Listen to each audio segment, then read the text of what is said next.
Tremor shit. Talking Tremor shit. Yeah. This is not the greatest podcast in the world. No. This is but a tribute. No, we couldn't come up with the greatest podcast in the world, so we came up with a tribute. Hi, I'm your host, Levi Dylan Burzloff Lutt. Welcome to Talking Tremors. This is knockoff Seth Rogen. Yes. Unfortunately. He's not. This is regular. I got actual Seth Rogen. Like, Seth Rogen came from California with their marijuana, and they're on the Talking Tremors podcast. That's how lucky you all are. Welcome to that. But bullshittery aside, I got a special person here. That's like a special like we're making a new Tremors movie, and this is the script. And look, I even got Seth Rogen Edwards to sign it. Indeed, he did. Yeah, they did. Oh, it's been like a minute, and I already buggered it up. Whoa, no, it's fine. No. But so we'll get into it more. But without further ado, I would like to introduce my co-host for the evening, Justin Edwards. Everybody applaud! Hello. Oh, I got to applaud for myself. I mean, you don't have to, but that we did. Yay! But no, yeah, Justin's here. I'm super duper excited. Yes. Thank you for being on the show. Yes. This was not planned. No, it was not at all. This was you texted me like 8 hours ago, almost. I would say. Yeah. Probably about. Yeah. I mean. Oh no. Well, I would say 10 hours because it was about 10 o'clock that I texted you because it was. Yeah. What time is it? 8. Okay, 8:07. It was earlier than that. 7 minutes late to the show. 7 minutes late. Well, that's okay. I had to travel 500 miles to get here. And 500 more to get back home. Yeah, just to be the guy who traveled 1,000 miles to film a Tremors movie. And something about Pauly Shore. I don't know. That's what? Who? Okay. Which one are you looking at? Are you looking? I'm not looking at either, actually. I can't tell. So Justin, nobody can tell. Yeah, Justin. Nobody knows what's going on. This is Justin's second episode of Talking Tremors ever. The other one that he did was nuts because my nephews were in it, and we watched an episode of Tremors the series. Yes, I mean that was we did a lot. And we were actually 3.5 hours away from each other at that point. That's when we were. Yeah. That was definitely like COVID-esque time period as well. Yeah, because we were social distance and physically distance all at the same time. It was a time. That's where it's so crazy to me that in January 23rd is when I first started doing this podcast, and it's been like 2 years. And I'm just like, what is time? I don't know. But that episode, in my mind, I loved having Justin there. Don't ever bring my nephews into an episode unless you want it to be absolutely fucking nuts. And you're ready for that? That's my... No nephews tonight. No. I actually got a call because Lacey was like, "Can you watch The Boys?" I was like, "No!" I was like, "No!" I have something scheduled that's way more important. So that's my you're way more important, Justin. Well, thank you. And just so everybody knows, for the YouTube and then the TikTok, there's one person on YouTube, and for the 5 people on TikTok, Justin's in the new Tremors movie, yo. Yeah. Justin's like the new Burt Gummer. I've never seen it from this side. I'm just creeping. Give the man a minute. Yeah, we're getting there. I'm getting my bearings. It's definitely weird. Like, you got 1, 2, 3 screens. And I'm not looking at any of them, and they're all wondering where I'm looking. So Justin has this thing where he just stares. I do. And it's terrifying. So I know you're lonely, Edwin. Justin will stare at you and make it seem like he's in your home.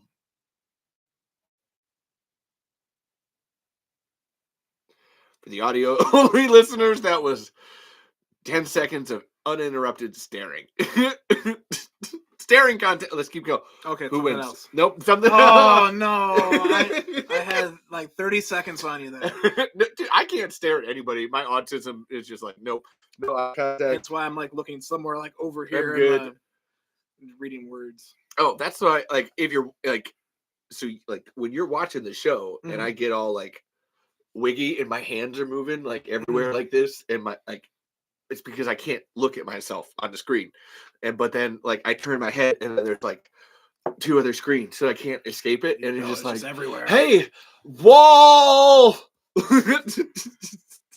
And I know you're like, we're supposed to talk about Tremors here. We're talking about the worms and the dinosaur chickens and the ass blasters and the Burt Gummers, but we don't do that. Like, hey, Caitlin thinks that we're wild, so I'm not surprised. Indeed. She's literally downstairs, probably just like, oh my god.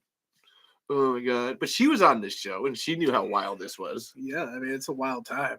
Like, I'm on the edge of my seat. I can't tell if that's sarcasm, and Caitlin's headphones don't help. She was even talking because there's like there's a difference that happens where like she can hear us, but then she's listening on the show, and there's like a click, click, click, click. Like there's a delay, and it drives her crazy. So, be glad that you're only ever watching it at home if you decide to watch it. Justin's like Justin's like the only one of my friends that actually watches this show. Like that's why I wore this t-shirt, to make fun of Joey and Molly for not watching the show more. So, Joey and Molly, you need to watch the show more. Because that's your t-shirt. I made this t-shirt. That's why. Well, you decided to wear that shirt when I was literally driving past Casey's. Oh, down the road. Oh, I didn't think that you would wear it. I was thinking you'd wear your scarf. So none of us had our plans worked out. Oh my god, it's too late. And now I'm just like, where is now you can't wear the scarf. I claimed the scarf. No, I know, but I'm like, I have it somewhere. And now I'm just like, it should be like up here. Justin's got the 4th Doctor scarf on. So yes. I'm just more like, I gotta have language. No, fuck off.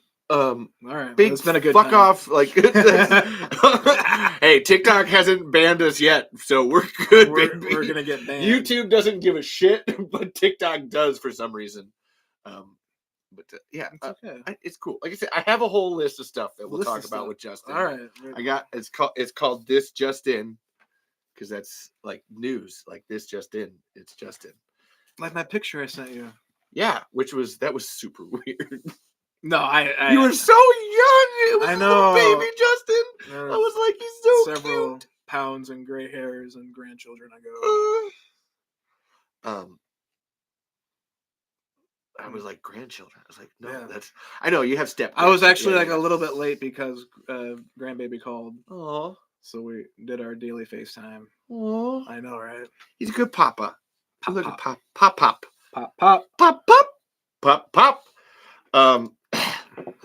So before we get into it, really, again, we'll talk about specifics in a minute, but I have this giant jar of olives here. And I don't drink or smoke or do anything anymore. I didn't drink, but I don't smoke any more currently. So we need to come up with a drinking game so that I can eat olives on cue. What are things that I say in the show a lot, or that gets said in the show? You talk about olives a lot. I think every time you talk about olives, you just have to eat an olive. Well, I've been talking about olives a lot recently because I've been listening to the. I've been listening to Don't Make It Weird podcast. Working. It is okay. So olives. If I say something about olive, you just have to. You have to eat an olive. Shit! I just said. Oh my god! You're gonna eat all the olives before we get started. The thing about olives is that God damn it. Yeah. Is that you can make a sentence out of olives. So Levi. You better double. I know, man. So I had the choice to get I could have got the bigger olives. You're still one behind. Or the little. Okay. Oh my god. You gotta drink too. No, I can't drink every time time someone says Crown Royal or nope. What am I actually? No. Well, that's okay. Okay. We'll pause this for a minute. So this is this is the drinking game that I wanted to incorporate.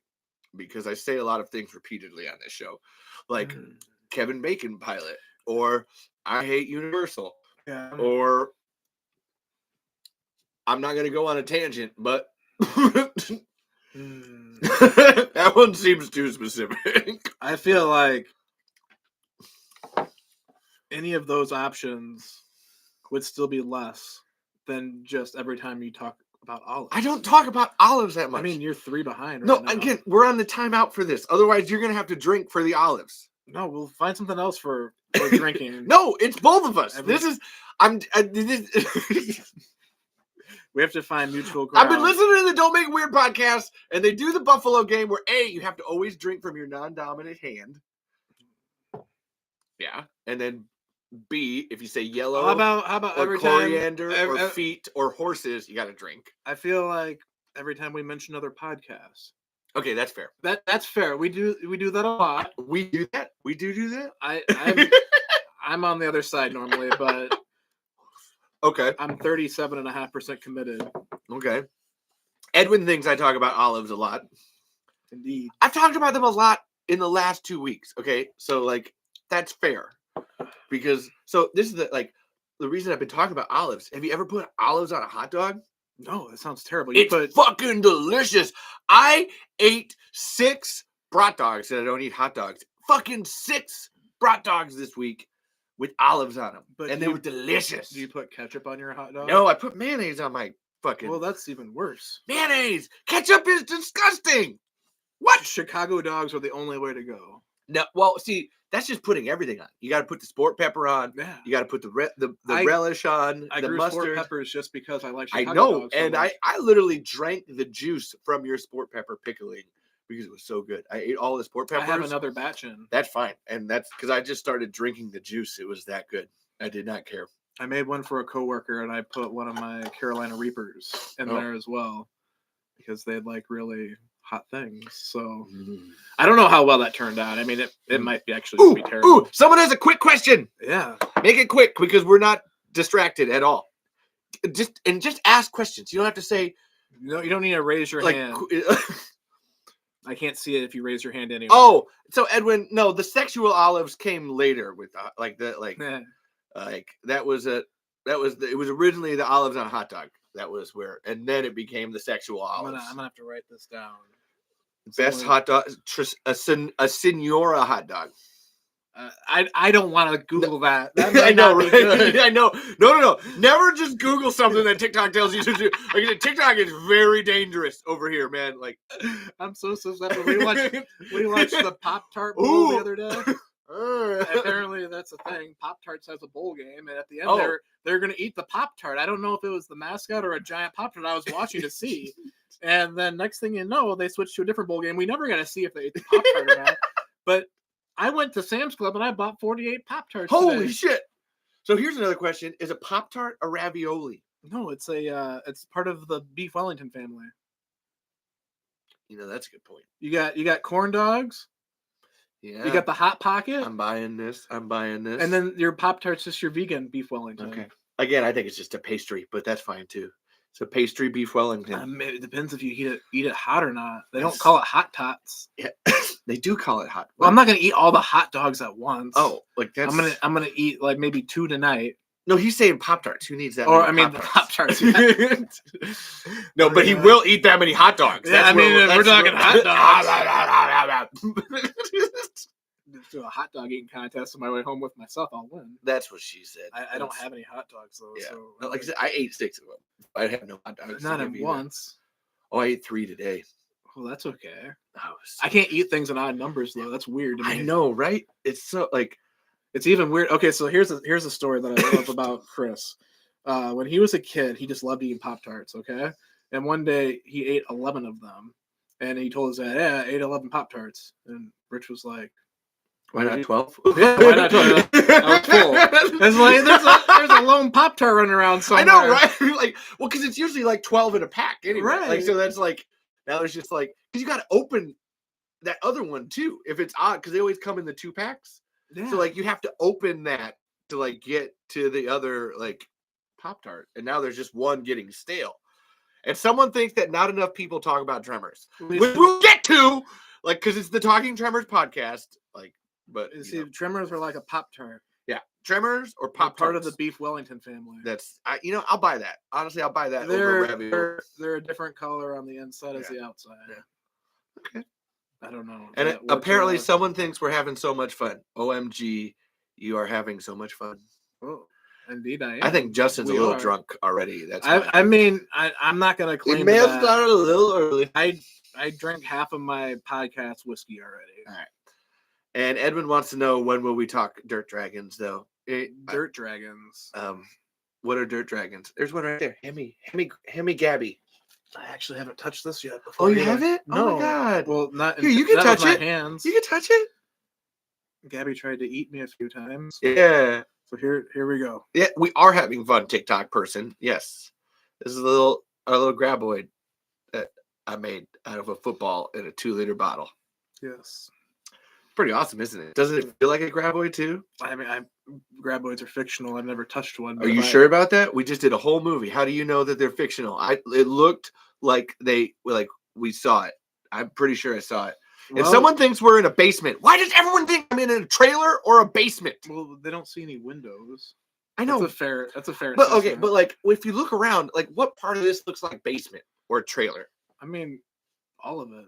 Actually, I can totally see sides of everything. Okay, I've been in a basement and a trailer, and I've seen spots that look like this. And Edwin's right. I always assumed attic. That's pretty much attic. Yeah. I mean, the attic is actually this thing right here. This little that hatch right there. On TikTok, they don't see the full. It's not widescreen. I know.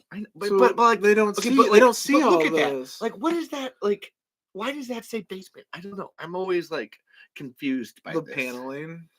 There's no paneling. It looks like paneling. I guess there's wood back there. I'll give you that. If I was flipping through on the TikTok machine and I came across one of these, I was on the TikTok machine. I know. I watched the Tremors movie on the TikTok. Oh, boys, I remember when those graboids first came out to ground in 1889. Oh, you see, that was with Hiram Gubbins. Edwin was right. I think every time I do an impression is an olive drink. I would agree with that. He said that one on Twitter. This is my drink I just drank. Yeah, that counts because I did an impression. Or you can just eat an olive every time I take a drink. Oh, no, you're fine. I wasn't upset, TikTok person. I was just confused. I'm always confused when people are like that. Like, where are you? Yeah, no, we're in my house. I see it, though. Yeah. Well, and in fairness, Justin has never been up here before. This is my first time in the attic ever. Yeah, it's not an attic. Okay, well, it's not a big. No. Well, and in fairness, it has been referred to several times by me as the Anne Frank attic, so that's fine. Actually, that's fine. Okay. Especially in the summertime. This is my first time upstairs. When I'm like pitting out, like it's definitely like the attic. The Anne Frank attic. It's fun to hold, isn't it? Well, at least we have a Tremor that we can talk about. That's like so. Mom, terrible. They're not called Tremors. We have a grabble we can talk about. I was trying to pull the name in. No, I know. I'm trying. This is okay. This is the point. It's called Talking Tremors because we're going to talk about Tremors, but then like there are the Tremors of talking. And sometimes I get a tremor occasionally. Yeah. I was so like, how the hell did Ben fucking get my Parkinson's Tremors movie? I'm still like, God damn it, man. Ben, do you watch this show? I don't know because you never tell me. You can, yeah. Okay. I almost picked up Ben today. I almost like kidnapped him. Oh my God, that would have been awesome. But I already threw myself coming down on you. So. Oh my God, I would have just done it. Oh, I would have just changed the title to. Hold on, I got something. It's been just it. Damn it, hold on. This just in. It's been Tremors. No, that was not good. No, not okay. That's fine. I had silence. Like now, see the thing is that usually I'm like here by myself. So when there's silence, I'm like just trying to fill it anyway because I know that I suck. But when there's another person here and there's silence, it's like, oh, that just wasn't funny. In all fairness, I go silent a lot. I know he does. I've worked with you enough to know, like, oh my God, he just like. I like them French fried potatoes. Mm-hmm. Some people call it a grapple, but I call it a Tremors. I did an impression. That counts. Oh. I did. That's a good one. Impressions are good. That's a good one because I do a lot. You're hostile, TikTok person. I'm not like the host is hostile. Am I hostile, Justin? I'm just so terribly hostile. I think I'll leave. No. Right? So, just to prove how hostile I am, I wanted to do this. I actually went down to the game room and re-got this. But I wanted you to, like, open this up on air. Yeah, this is how cool I am. Like, you got to read the to and the from. I'll show it to the people before Justin reads it. I already read it. God damn it. I try. I know. I'm a quick reader. I know, right? But I did. This is actually tangentially Tremors related, but I wanted to go and have you open a gift. It's so ironic because we open gifts all the time. Or is it GIFs? GIFs. Is it? Yeah. Is it gifts? really? It's GIFs. GIF. Oh, GIF. You were taking off the T. Yes, this is a GIF. This is a repeating image over and over and over again. Is it GIF or GIF? It's GIF.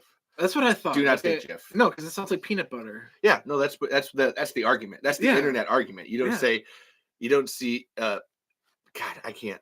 I'm trying to think of vocabulary right now, and it does not work. Specifics are not good with me unless I write them down for this show. But no, we have full conversations and strictly GIFs. GIF. And hey, Jason, I like you. I like you here.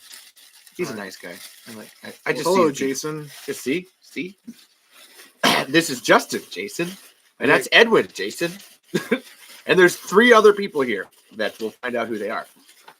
I don't know why I'm still holding this. I don't have to. Dave made a maze.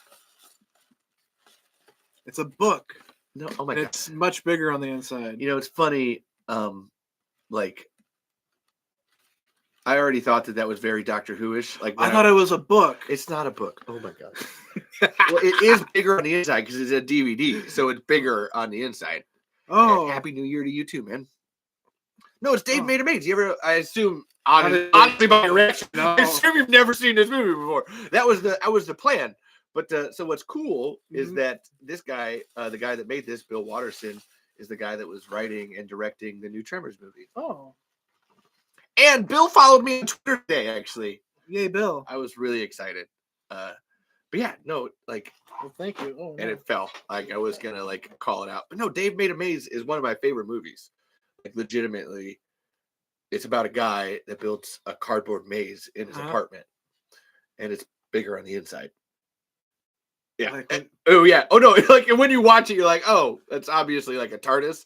So when I bought the DVD and I was like, I actually just noticed that about like 45 minutes ago when I was wrapping it up. I was like, it's much bigger on the inside. Oh, my God. Obviously. Because there's a thing I've discovered is that, like, Tremors fans and Doctor Who fans, like, there's such a circle of a Venn diagram when it comes to that. Of, like, I think Doctor Who is just circumventing all Venn diagrams. Okay, that's going to come up later. Okay, we'll talk about more Doctor Who later. No. We'll talk about more Doctor Who later. But it was just like, there's so many people who are like Tremors fans and Doctor Who fans that it's just like, oh my God. Yeah, well, because Doctor Who fans are everywhere. Yeah. Or Tremors fans are everywhere. We got 3 of them watching. Yeah. And 3, we got 6 because there's 3 on the TikTok and the 3 over there. We got 3 on the TikTok machine. That makes 6. And you got to do the real 3. This is the German 3. The other one just looks weird. And then I did another impression. Non-dominant hand. Fuck. Yeah, I know. That's why I keep grabbing it with my lefty. You use your non-dominant toe knife. I can't. That's not a toe knife. It's not a. Oh, botch toe! Botch toe! I did that one on purpose. Hold on. I can do this. Honestly, I'm afraid of spilling this jar up here, so that's why I was using my other hand. We haven't made it 15 minutes. We made it 24 minutes. Wow. Oh yeah, bro. Oh wow. Justin has lost all sense of time. I don't know. And now he's going to pour himself another drink. Whoops! I will try not to do as many impressions. Oh, dude, I love It's Always Sunny. Do you love It's Always Sunny in Philadelphia? Oh yeah, that's one of my. Honestly, going in the crevice. Okay, now I think it's just somebody doing an impression. Like counts. No, my impressions are terrible. Nope, that counted. That was an impression. And just to like while we're here, this guy did that. Like I just want to talk about the worms. I just want to talk about the nightcrawler worms. And Frank's always in here. And he's got the horns. And I just, God damn it, D. I love Charlie. Charlie's my spirit beast. Do you think there's any graboids in the Pickaninnies?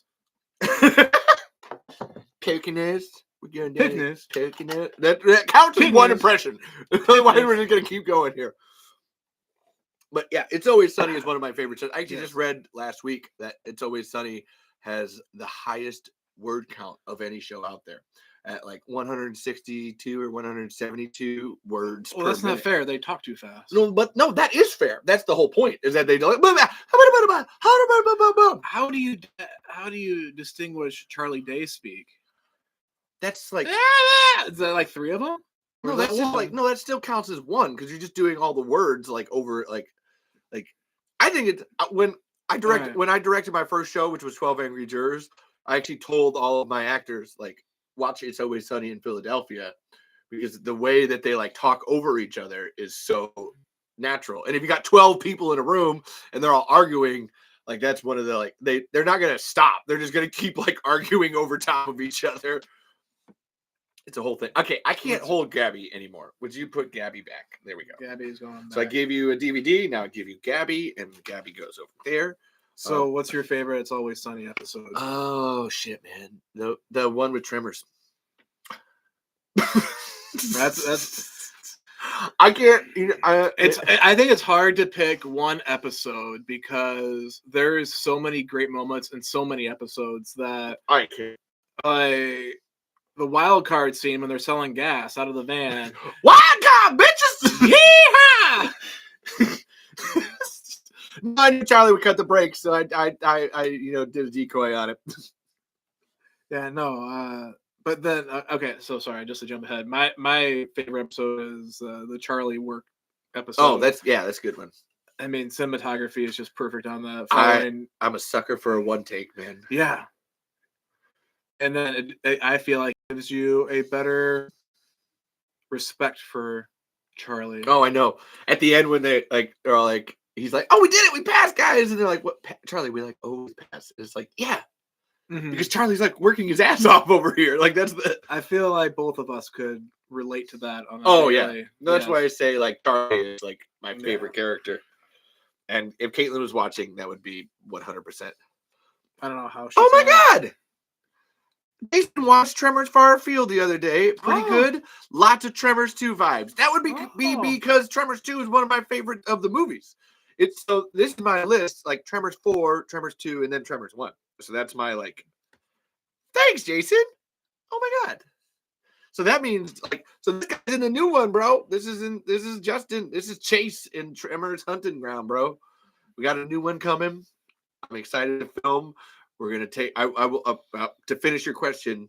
The one where they're in the 1800s in the American Revolution for the what's my favorite Sunny episode? Just because I love when they go like high concept, and that also means the Lethal Weapon ones too. Oh, where they just like just go all the way out there on that. It's so good. I would like to think that our Tremors movies are like Lethal Weapon 5, 6, 7. Like that would be. I'd be fine with that. I'm fine with that comparison. Getting too old for this shit. And okay, as an aside, before I actually watched Lethal Weapon the other day because it's a Christmas movie, and like I realized how racist it is that Dennis. No, not the blackface. The blackface isn't racist. I know that seems insane. It's super racist that Dennis is doing the Australian accent for Riggs. Yeah, because like Mel Gibson doesn't have an accent in the movie, like at all. Like I was like, oh my god, what? Like that was. There's no like. I know Mel Gibson's Australian because I love Mad Max, one of my favorite movies. But it was like there's no accent in that movie that's just super duper racist, like actually racist. Like it may be a white dude, but it's as racist as the blackface. So that was I just had to rant about that for a moment. And then Jason saw that the new one's coming and went to watch some, but got sidetracked watching Tremors Fest. Thanks. That's a valid excuse. Yeah, this guy's going to the next Tremors Fest with me. I gotta collect my Tremmy. Yeah. Get him to the Tremmies. We could do our. I knew I was gonna have brain farts doing this. He's got ass blasters. Damn. Get him to the Tremors Fest. Is it Hearts of Darkness? Oh yeah, way better than Apocalypse Now. Yeah. Oh my, I couldn't think of Hearts. I knew the Darkness. Tell me the Darkness movie. Souls of Darkness, Brains of Darkness. No, but we Penises of Darkness. We have enough outtakes that we could film going to Tremors Fest to accept our Tremmies. Oh yeah. That would be our Hearts of Darkness. So that was actually the original plan for this movie, was that I wanted to like film Caitlin and I going to Tremors Fest, and then like get some people at Tremors Fest, and like the Graboids attack us at Tremors Fest. But then I realized that's actually very hard to like coordinate and like get something like that together, especially for like the first ever Tremors Fest thing. Wow. But I wanted like my character to go to Tremors Fest and be like, the Graboids are real, and then I was gonna have Michael Gross be like, look, man, that's just a character. That's not a real thing. Shut up and leave me alone. But then Graboids actually attack it. It's funny. You've been to space. Ever. Yeah. God. Like I'm waiting. You're like Tremors, man. No, I'm working on it. God, that's number 5. Like I said, I want to finish this trilogy, and then I want to do the prequel and go back in time, and then we go to space. That's my. I had to have blackface in the back in time one. I said it. I have to say, okay, I've always wanted to do blackface because not any like racial thing, but the first ever role that I did was Audrey 2, the voice of Audrey 2 in Little Shop of Horrors. Mm-hmm. And that's like a black voice as a plant. And everybody's fine with me like doing a black voice as a plant. But the minute I put it on my skin, then we have a problem here. And I'm just like, these seem like the same thing. That's why I was pointing out it's just as racist that Dennis is doing the Australian accent for Riggs or Murtaugh. Honestly, I haven't watched enough Lethal Weapon. When like I don't know, it goes both ways. I don't want to get canceled, although I feel like I've been canceled plenty of times, so that's fine. I mean, yeah, okay. Or we could just hire other people. We could hire black people because I actually know black people. My sister like dates all kinds of black people. You missed that Friendsmith party where there was a whole bunch of black people. Holy shit, man. That's not even like, like black people. It was just like, it was so loud. My sister's friends are just so loud. And I don't mean they're talking. It's just music. When you got 2 different songs playing on 2 different stereos very loudly, you just can't think. It's not really stereo then. It's double mono. Anti-stereo. Okay. Little Shop of Horrors is my favorite movie or favorite musical. So that's okay. Okay, I have a list of things here. List of things. First thing, happy birthday, Fred Ward. It's actually his birthday today. I had to say that. Do you clap for birthdays? I mean, we can. I mean, Fred can hear us. Golf clap? Oh, yeah. Like, Jesus, Justin. Jesus can hear us too. Jesus Christ. I hate you so much. Don't drink so much at once. Why? Because then I can't do impressions. Otherwise, you're going to get wasted. And if I mention that word, then we're really fucked. But I keep seeing it over here, and I'm like, yeah, don't mention it. You're 4 behind. That's fine, man. Hey, someone loves your scarf, Justin. Oh, thank you. Yeah. See? This was actually the very first Christmas present that I ever got from Lana, my wife. I almost did an impression. I'm gonna keep going. My wife. God damn it! You god damn it! You better put $5 on that. Okay, hold on. 1, 2, 3, 4, Oh, No, fuck. I caught it for you. We got a straggler. We got a straggler. I hate olives though. That's for you. Don't make it weird. Podcast. Like an olive. I'm not sorry. I love olives. They're delicious. They're just terrible. Remember This is gonna be a member Mary episode. I mean, that's many of my questions start with that. Okay, so no, when were you there for when we tried to take the Busch Light and the Captain Morgan to make a chocolate milk? Yeah. It tastes like olives. It does not taste like chocolate milk. It tastes like olive juice. Oh God! When I order a martini, I do a lemon twist. I do not do olives. I'm gonna drink some coffee now. It's a solid option. That's so nasty. All right. Anyway. Okay. So TikTok, if you're here, go over to YouTube at the Tremors Saga's YouTube channel and, go from and here join us to there. Yeah. Whoop, omelet. God damn it. Okay. I like omelets. No, stop it. we're focusing. Okay. Technically, we have 3 things off the list here. Okay? Tree things. Okay. 3. So, Justin, why are you here? I had nothing else to do tonight, and I thought this would be fun, and I've been wanting to do this with you for a while and like live, and my wife let me. So I mean, there's a lot of reasons, but I mean, probably the biggest reason is that we filmed a Tremors movie recently.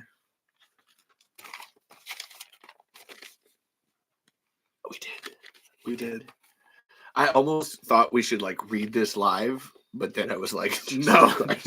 Well, no. I already passed this point where it was like, no. Half the filming is not even on there. We did so much improv. Oh yeah.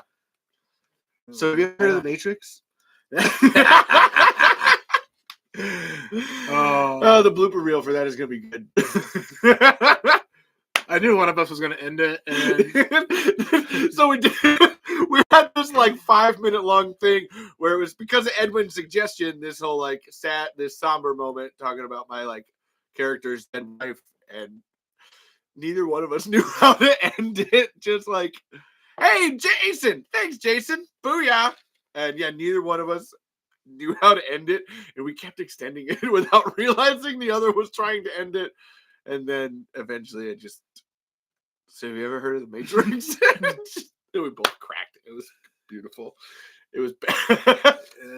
It was good. Actually, I can't wait to edit that part. It was fantastic. It was good. It was a good like 5-minute bit, but we were both so like, oh wait, we're both trying to end. Fuck, I don't know what to do right now.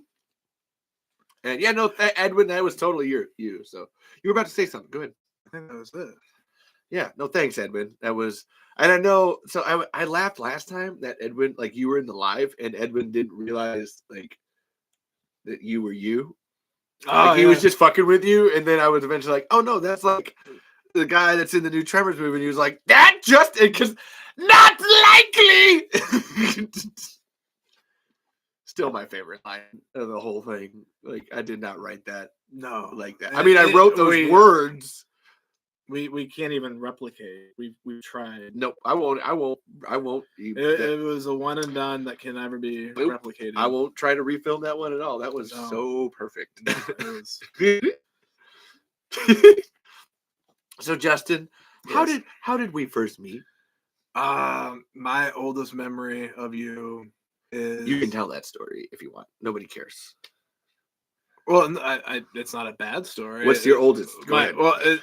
I believe it was the first time. I'm not 100% sure, but I would say I'm 97.5% sure it was the first time. You and Caitlin came up to visit Joe and Ben at their Gold Falls apartment, and I was there too. Just like Ben was like, "Hey, Levi and Caitlin are coming up. They're cool. You should come hang out." And I'm like, "Okay," because I mean, it's probably early in like Ben and I's hanging out as well, and. You and Caitlin were there, and I was there, and we were hanging out, and you were videotaping everything, and I'm kind of like, that's kind of weird, but kind of cool. And that's what I remember, and I don't remember the rest of the evening. There's more to that story that he's being kind and not telling. So I'm being kind to myself, apparently, because I don't remember it. It was ayahuasca in that story. That was the rest of that part. That was what you like. That was my like. Oh, you can say this. It's fine. That's maybe why I don't remember. No, we did. Well, that was when I first made it, and it was very root barky. It was They were okay. chunks. So I guess I remember. It was about as chunky as this jar.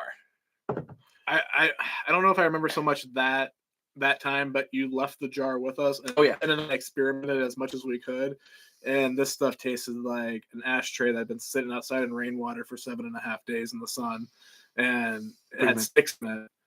Pretty much. And we did everything. We blended it down. We took a blender to it because you couldn't avoid the sticks in there. So it's like we might as well just like they're roots. They're not sticks, but they were like yes. They might as well have been sticks. Hindsight, we should have just used a cheesecloth. Oh, just straight out. Yeah. Oh yeah, I've learned that over the years. Making anything, the cheesecloth is fantastic. Doctor comes and picks me up. This first thing we're gonna do, like, use a cheesecloth. I watched Gordon Ramsay make cocaine today. That was the weirdest.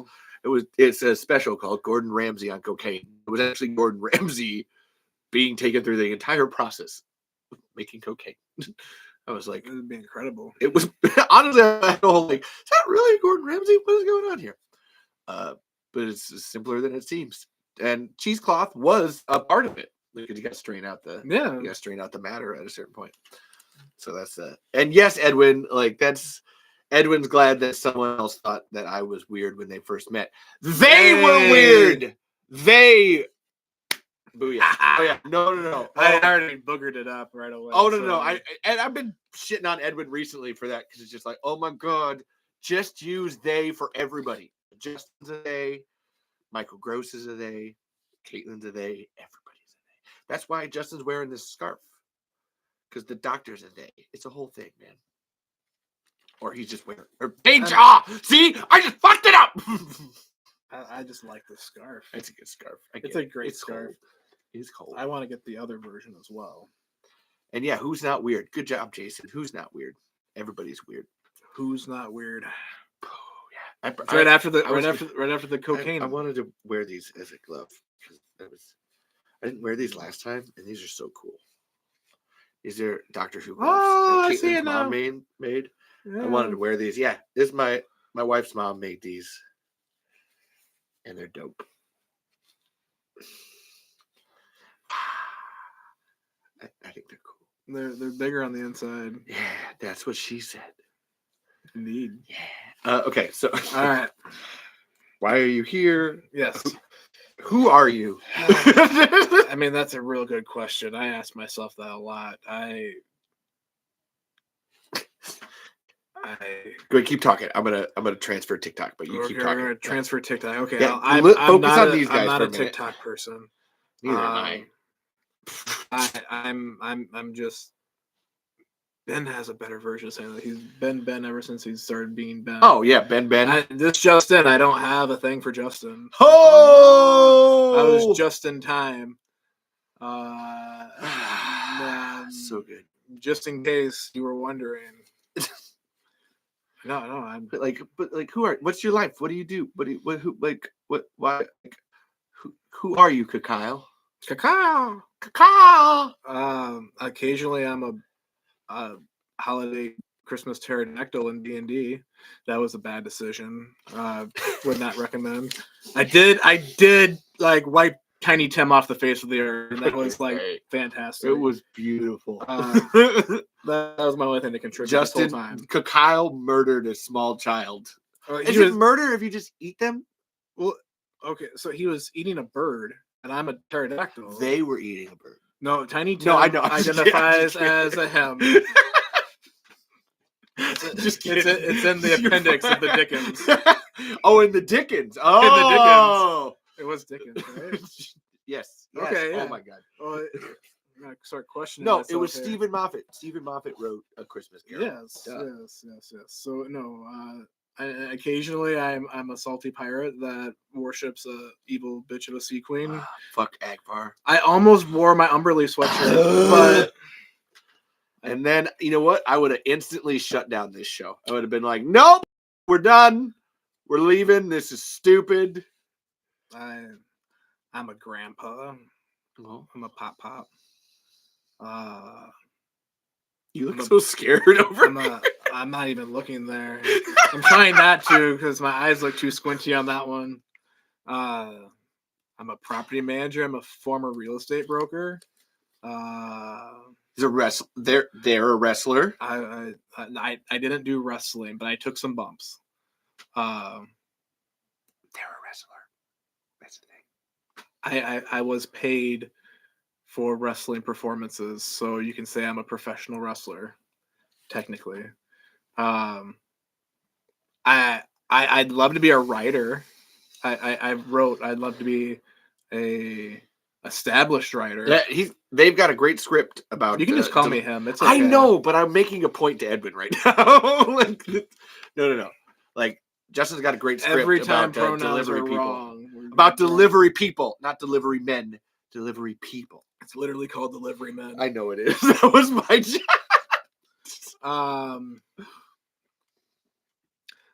Yeah. So, but it's not just about furniture delivery. It's also about the second one's about a senior living village down in Florida. The sequel to my first one is actually a poor, real senior living community doing a camp versus camp style battle royale with the rich. I don't think I've read that one. Yeah. We read the third one. The third one's about cruising. But the third one pulls together everything from the first and the second together, and it's a good time. There were three really two. I guess because we only read those two, but those are two really good scripts. Yeah. So yeah, I love the camp versus camp like story, like Heavyweights or Wet Hot American Summer. Yeah, so you have like the rich ones and you have like the not so rich ones, but this is like literally like a senior living facility, like it's like a little trailer park home down in Florida. You got like the poor people versus the rich people. Oh, that would be good. And I'd watch it. A lot of shenanigans. Well, they randomly pull out 5 events from a hat, and everybody gets a chance to submit one. And I just read it the other day, actually. Oh, he's like, boom. Yeah, we're right on that. Boom. The first one's a beanbag race, which very camp versus camp style. But I mean, the seniors, so.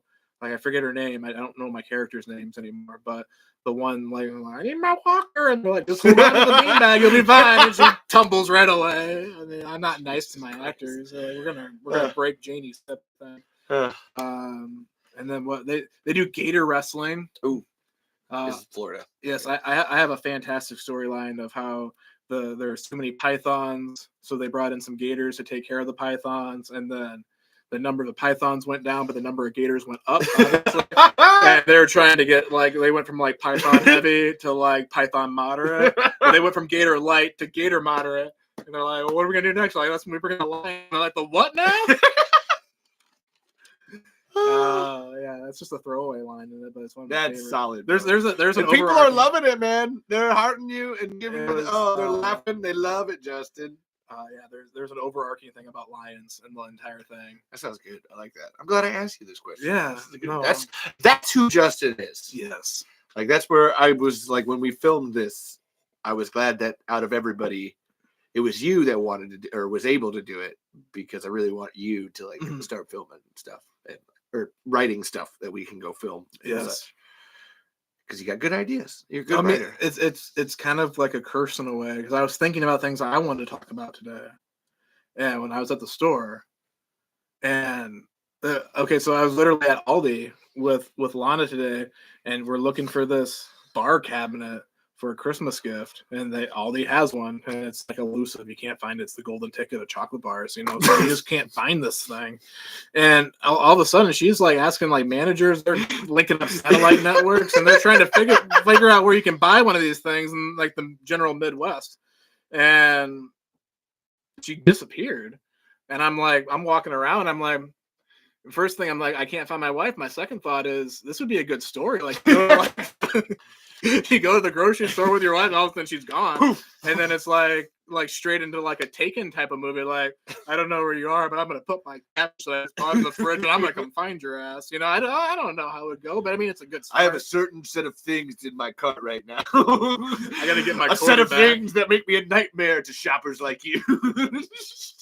Shit, that counts. It counts. That would be good. I watch that. And then better yet. I'll burn the house down. My dream is just to like be able to make enough like writing that I can just travel, because all my like scripts that I write have very real moments that are brought into them. And today was a great real moment I'd love to bring to a story. Yeah. That we went to this.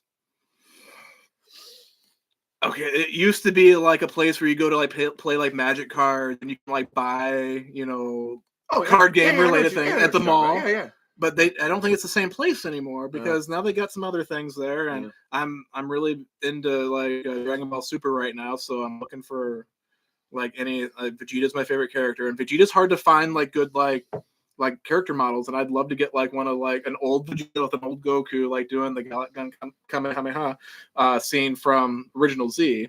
So I've been looking for it and can't find it. But anyway, so we walk into this place, and then they just got all these weird things, and they have like a bunch of like LARP style swords in the back, like, but they're in like katana sheaths. Okay. Oh yeah. But they're sticking up in the air. So I'm looking around looking for like some Dragon Ball Z, Dragon Ball Super like figurines. All of a sudden I hear a woman in the say when she walks in like, are them fishing poles in the back? And I don't know if the lady that was working there was upset or like just blasphemized by the thought that these sticks in the air could be fishing poles. These are people fishing poles. But she responded with like, no, those are weapons or something. And I turned pissed, and I couldn't like fully get it. But I mean, that moment needs to be in a skit somewhere. That's a good one. Yeah. Yeah.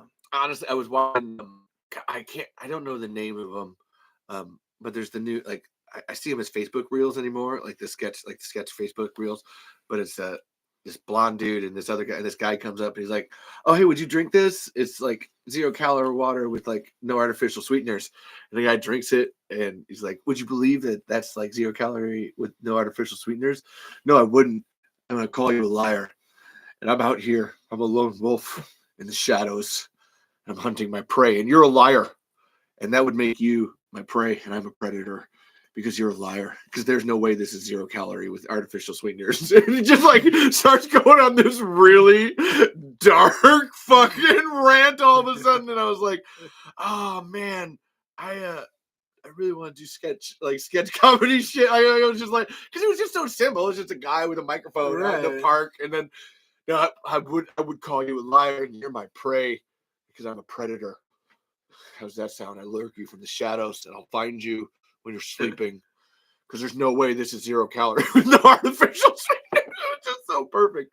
Okay, but somebody asked, "What's your least favorite Tremors, Justin?" My least favorite Tremors. Oh, that'll be tough. I mean, cards on the table here. I have not seen 6, 7, or 5. I sent this to everybody. Yes.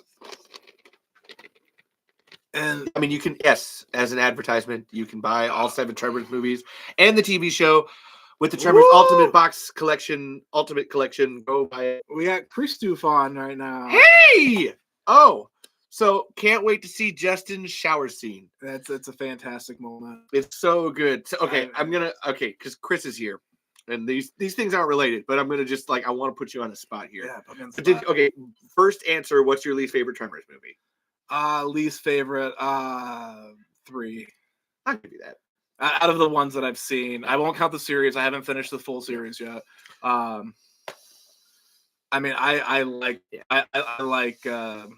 movies that do like with 4 when they go back to like a whole different era. A concept. I like that that concept. 3 is always the one, and Edwin hates 3. I know, and 3 is always the one out of the Stampede originals, and I'm just like, but as I've learned, it's the one with the most production problems. Like Universal was like, "Oh, we want you to make this. We're not going to give you any money," and it only had 21, 22 days to shoot the whole movie. And when you consider that the original Tremors had almost 3 months or more of shooting, and then even Tremors 4 had a month, an actual month of shooting, and then Tremors 3 is only 22 days. Right. I get it, but I'd also still call it the weaker one of those ones. The one I hate is Tremor 7, as everybody probably knows for reasons. Yes. We could say it. because a certain character dies, and it's stupid. Honestly, there's other parts of that movie that are stupid too. Um, but I wanted to. Okay, so that's your least favorite. It's off the board. Yes. You can also ask questions the whole time. And yeah, Joseph, do you have the TV show? As I tell everybody, go buy the TV show. TV show is my favorite out of everything, even more than 4. So I totally I was thinking about this because I'm thinking about we're finishing this new movie, and I got to write the next one. So Chase Maddock, yes. All right. How do you feel about Chase being gay married to somebody?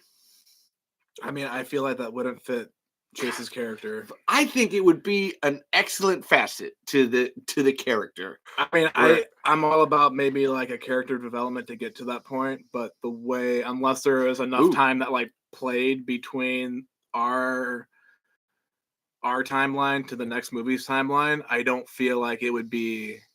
I mean, I could see like parts without ruining and spoilers. Oh, no, there's definitely scenes that would maybe open a door to that.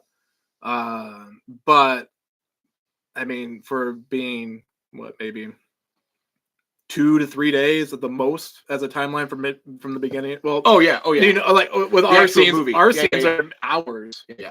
From the beginning of my introduction to the end of our story. I'd say that's actually about 2 hours. Yeah, an actual 2-hour period. There's a tremendous amount of character development that happens between the beginning, the first scene that we're in, compared to the last scene that we're in. So thank you. I feel like that would lead to something, possibly, if that's the direction as a creative you wanted to go with the character. But I don't see that happening without enough time passing. That's fine. It's not going to be a Speed moment, you know, in Speed where Sandra Bullock and no, I meant like Chase was gay married to someone. No, I mean that wasn't going to happen right away. Yeah. I mean, some of the dialogue that is said is strongly against even the notion of that. I know, but it just came to me. I just thought it would be like an interesting, because you always expect that type of character to be just 100% like heterosexual. Straight. Oh yeah, yeah.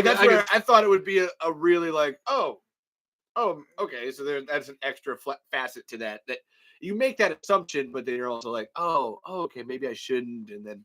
I just like opening things up like that. I mean, it wouldn't be where I would see it going. Where I thought it until it was just the other day. I was like, oh, hold on. But yeah, we would.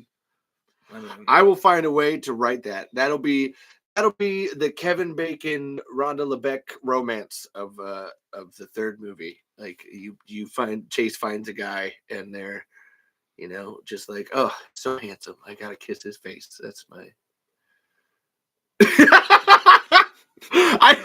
I had to I have it written here because I was just like, oh my god, what? It's interesting to me. Like that was my thought on that. But so you have a question for you, Justin. Introducing someone else as Chase.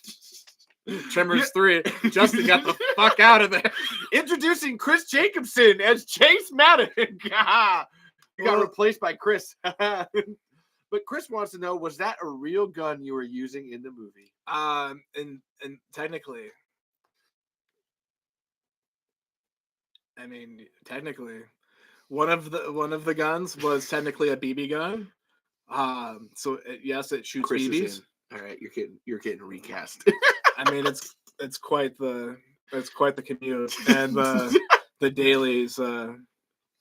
I mean, it wasn't bad. Come on, I mean, you'll make more doing wrestling. Slam dunk. Unless you switch promotions. Yeah. But was that a real gun, Justin? I mean, technically, yeah, it was. I mean, there was a BB gun. There was a Nerf gun that we spray painted the day of, and that looked pretty sweet. It looks so. That Johnny Depp and Orlando Bloom out to the Caribbean. They just like what.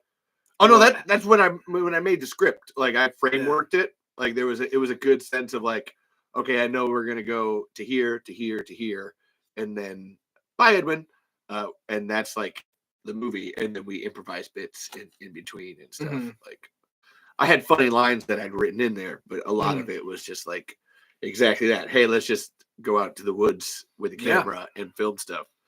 Like that whole bit with the crab apples we were throwing. Yeah, no, there was a lot of moments. I can't remember who threw it first, whether it was you or me, or I think we just looked at the ground and we're like, let's throw these at each other. Yeah, I mean, and like spray painting the gun, that was like something that was just on the fly. Yep. And we added purple, and there's a throwaway line, maybe not throwaway, maybe depending on how you decide to start writing. Maybe and because he's gay. Easter egg. No, okay, so no joke. That was actually one of the things I was like, maybe that's where the purple thing comes from. But I mean, I believe myself to be not gay, and I like purple. Oh, I love purple too. Yeah, like so I love pink too. It's hard to be politically correct on this thing. Oh, what? Yeah, Oh my God! No! There's no political correctness. Like, someone just yelled Trump 2024 over here. So, like, no, you missed it. I just completely ignored it. That's usually what I do. Oh man, and you haven't even gotten to the transphobic comments yet. Like, that hasn't happened. Usually that happens when I'm in full view, but I've been trying to peek over here, so it doesn't happen as much. But yeah. No, I mean, you can say whatever you want. Like, I was just talking about doing blackface. So, like, okay. You know what, Chris? That's not even okay. Can you read what he says? Oh, I can read. Yes. Okay. Chris has the idea for a great Tremors spoof movie called Tremors Gone Wild. Cast me, and you know what? I already have start writing it. I was just gonna say that's already being written in my head right now. Where it's like, so then some people they're out on a boat, all right, and it's one of those like. It's a river, like you're on a river, and then you like go to one of those like sand peninsulas, and like you're on a boat, and you're thinking that like something in the water is going to attack you, but then like when you're on the island, that's when something attacked you, and then you know we can't like because Tremors has never been a topless series. We don't go full R with it, but you know we can have some light suggestive nudity. You know, bikinis can fall off and then they're facing the other direction. Side boob is fine. I'm okay with side boob. You know, I can write Tremors Gone Wild. I'm fine with that. And I mean, I like exotic location shoots. So yeah, I mean, if we can be on the river. That's it. That's all it takes for just. I mean, this Tremors movie on the river, and we're just gonna be on a boat. Fuck it!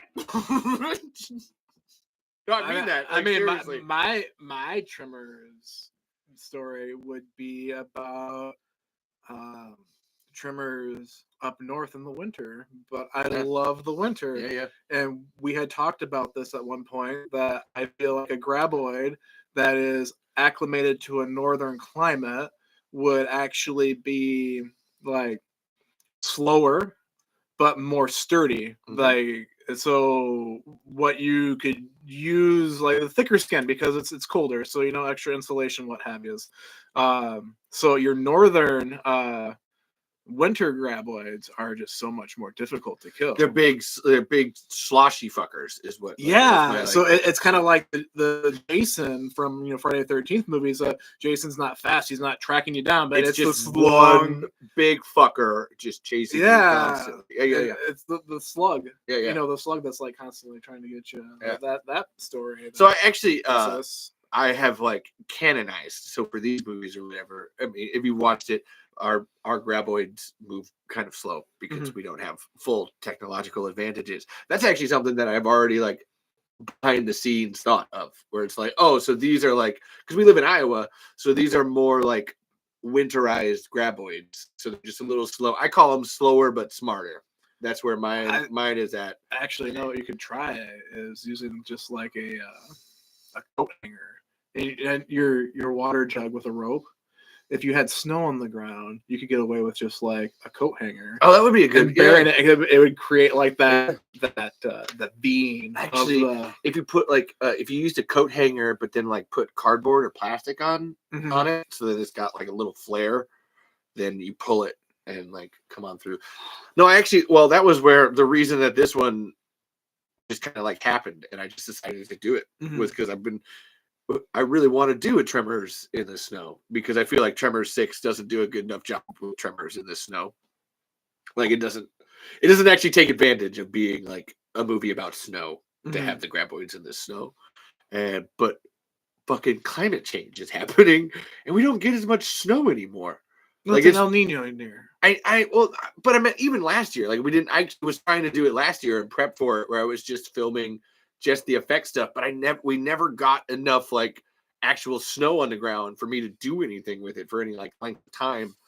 But I Mhm. really want to do a winter Tremors would be like that would like if I'll help you write it. I'm into that. Winter graboids, slow, sturdy fucking mother humpers. And yeah, that's Well, see, I one of the things I love about like Letterkenny is they do like summer seasons and they do winter seasons. oh, that's cool. You've probably never seen I Letterkenny. haven't. It's on my list of stuff. I'm very intrigued by it. So no, I mean that I love that it's the same people, same area, but obviously they're in Canada, so you're gonna have different seasons. Yeah. So they show that, but they like stick it all to like one season. I don't know. That was actually something I'm trying to do in these ones. Like, I really wanted to film when the leaves were changing, but like that is so hard. Like we have like a 2-week window Yeah. where that happens, but I still want to. Like that is my ultimate goal of like doing one that happens when the leaves are changing because it's so beautiful around here. But that's where I went with like this is either like spring. Like that's my thought of the movie. Like it's not going into winter, it's going into spring because it looks kind of springy out, like with all the rain we've been having recently.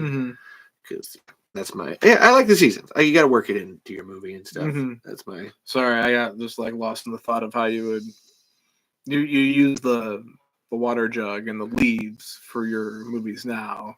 How would you do that in the spring where you may not have the leaves or like the I know, summer? right? Like that's where I was cheating by calling that the spring. Or See, I got a thought just right now. Here we got a thought. Here we go. So like, here's a thought: you could do like some clear fishing line that's going to be hard to pick up, or actually, I have camouflage fishing line that's going to be even harder to pick up in the grass. And what you would do is you'd have that tied around like a piece of like construction paper or something, and you put some dirt on it. And if you pulled it fast enough, that's a good one. The dirt would fall off the back, Yeah. and then it would look like it's moving, and it would fall off the back and create like the trail, the Tremor trail.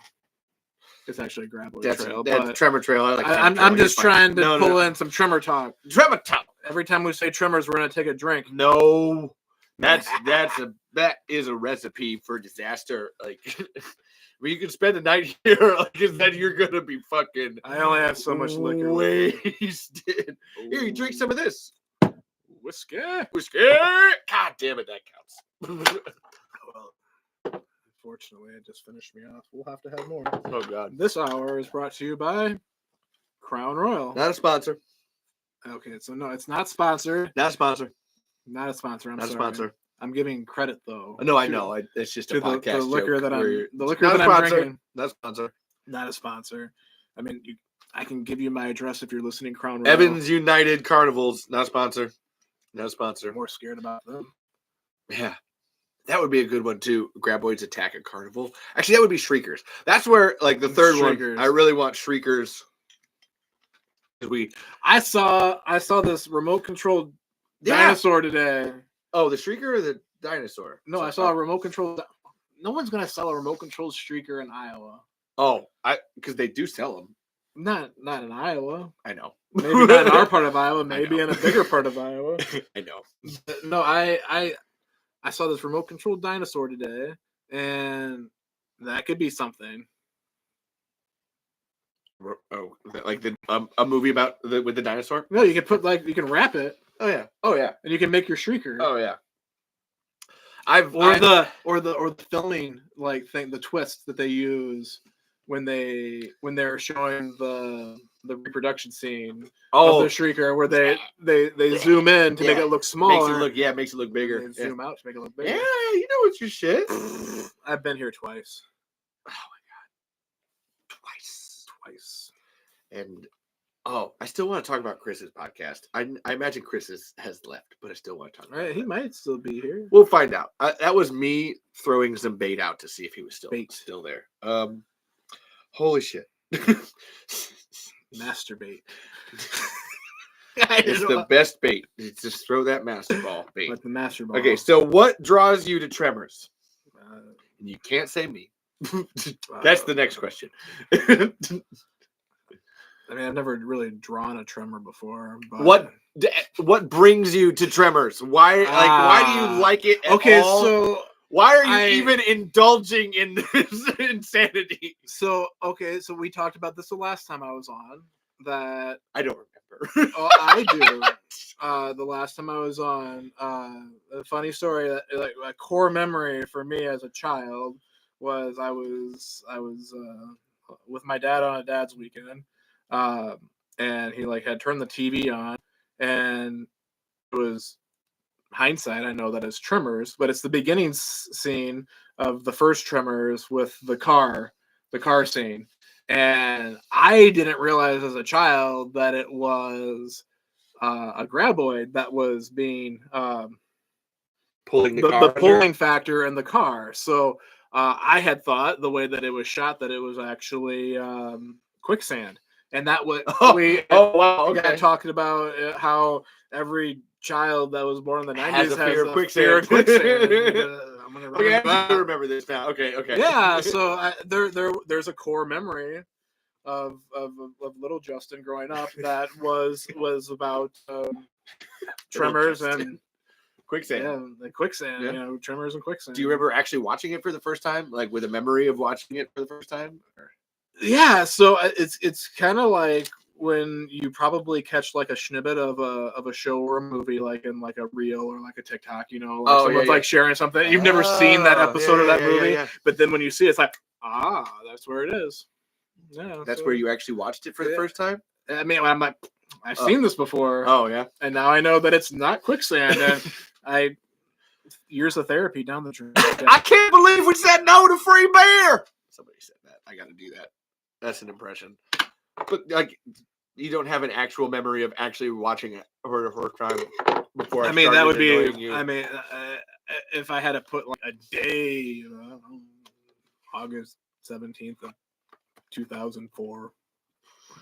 I don't know, maybe. Okay, it's a weird date. Very specific. That's also a weird question that I'm asking, so that's on me. I mean, it was 2:42 on a Thursday. Oh wow, I remember that day, man. That was a good one. I'm also a time lord though, so I can remember things like that.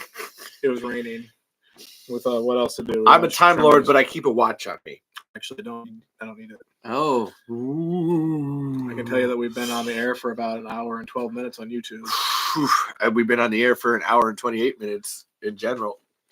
Well, you know, boogity boogity. Okay, so yeah, I don't remember the first time, but it was the quicksand car. Yeah, I mean, you know, the early I go Charlie Day there, kind of, you know. That was not an impression. That was you're watching the Sci-Fi Channel, you know, in the early 2000s, and you're gonna get like some monster movies. Oh, that was good. Just watch the thing.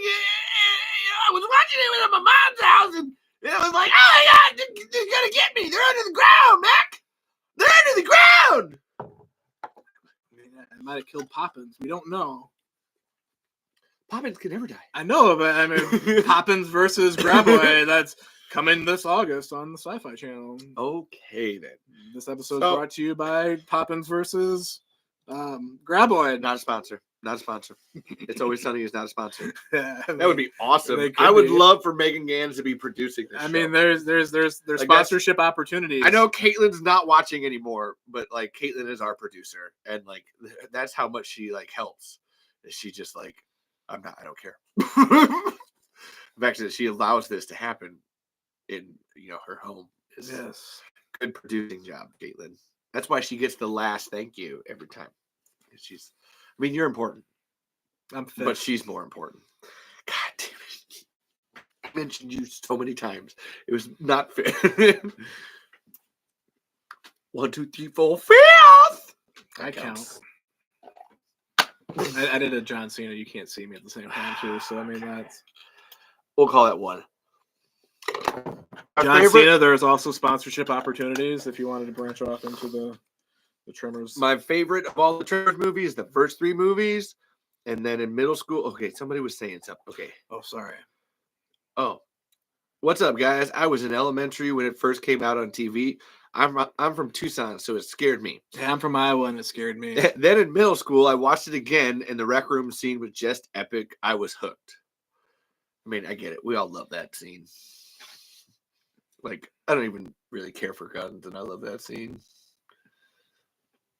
Do you know the scene? Yeah. Okay, I was just like about to kick you out because it's so good.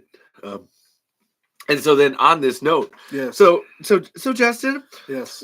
What has it been like being my friend through all of this Tremors madness? All the Tremors madness? Yeah. I mean, I know a lot more about Tremors. Honestly, as the world turns and what happens in life, this has been pretty manageable. Oh, I was calling it madness to be funny, but I mean, what's it been like being my friend where I can't ever not be somewhere and bringing up Tremors? I mean, probably the same way with me and about 8 other topics. So that's fair. I mean, I literally have a Doctor Who tattoo. So I mean, show everybody. Oh, yeah. So.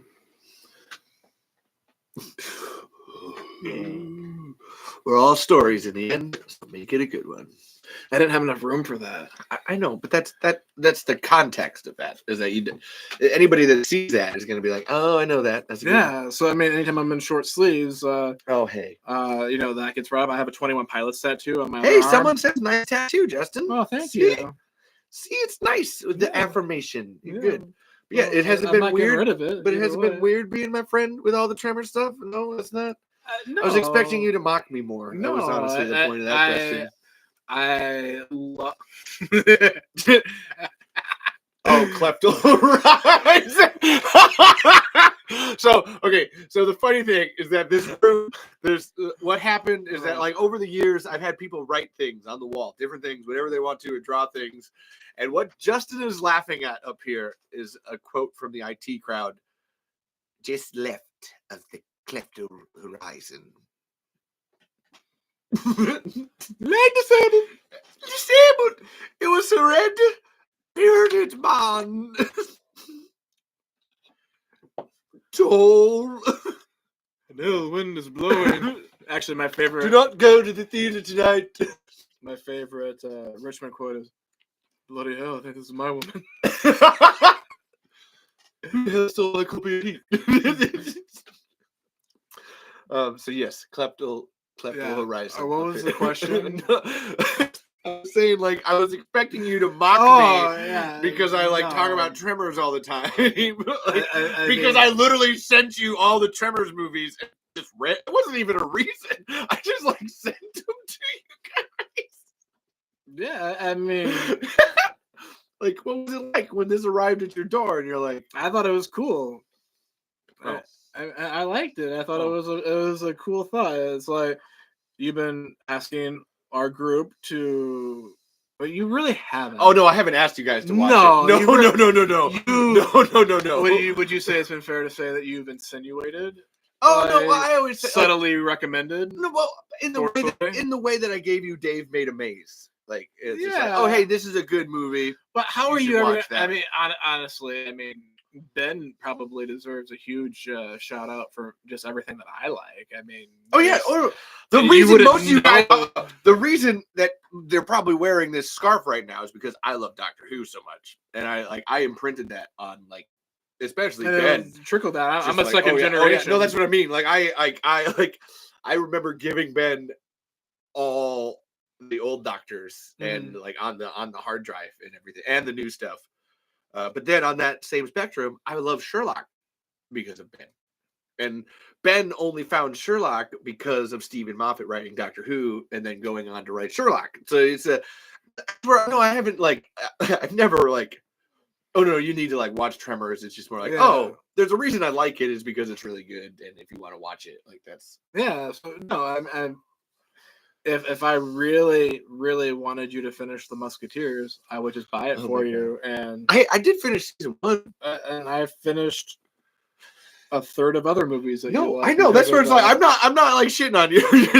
Honestly, when you said I haven't watched 5, 6, and 7, I'm like, that's fair. I get it. Hey, you don't really want to. So Tremors Fest. Like Mhm. when Joey that night we were all talking and Mhm. like I said like I was like who wants to go to Tremors Fest and Joey was like, well, I'll go with you. Like and then you followed up with like, well, but I mean like I was in the Tremors movie. Why am I not going first or whatever? And like Caitlin and I have been talking about like we really don't want Joey to like watch any of the movies if he goes to Tremors Fest. Like No, I want Joey to have not like watch the first. He's actually said he watched the first one off my recommendation and liked it. But I'm like, no, I don't want you to watch the other ones. I want to go to Tremors Fest and watch all of these live with you because that would be fucking hilarious. Same way with like 5, 6, and 7. Like, don't watch them. I want to go to Tremors Fest and watch those live with you just to be like see your reaction. I mean, it would be a great like subplot for our Heart of Darkness, which I just thought, Yeah. we could call it Through the Dirt. Oh, Tremors Through the Dirt. someone thinks we're dating. That's weird. That's definitely not true. That's cute. I mean, Am I eating olives with a knife? Yes, it's a I toe am. knife. It's not a toe knife, okay? It could be a toe I knife. use Any knife tweezers. can be a toe knife. I can rip my toes off with my teeth, so that's where we're at with that. Well, you can. I used to. In fact, this is a whole jar of my toenails. Well, that's interesting.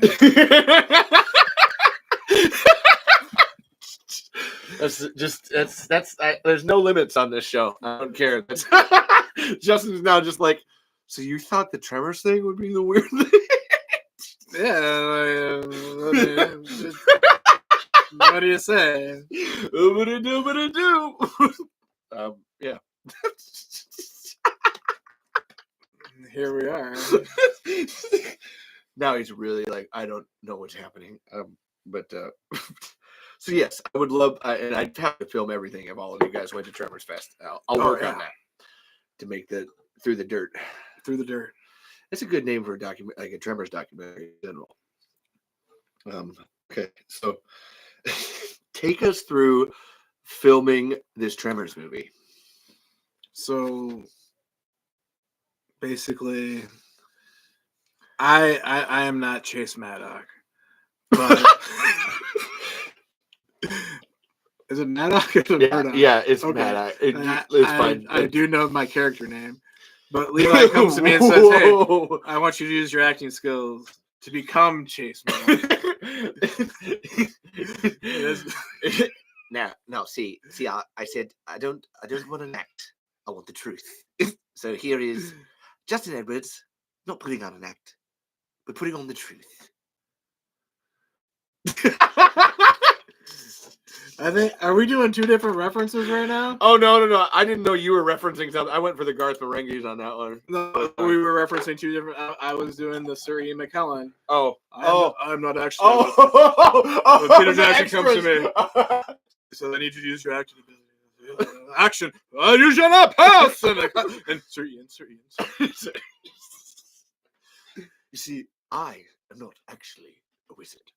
Yeah, so I am not actually Chase Murdoch, but Levi comes to me and says, I want you to use all your acting abilities, which is very minimal.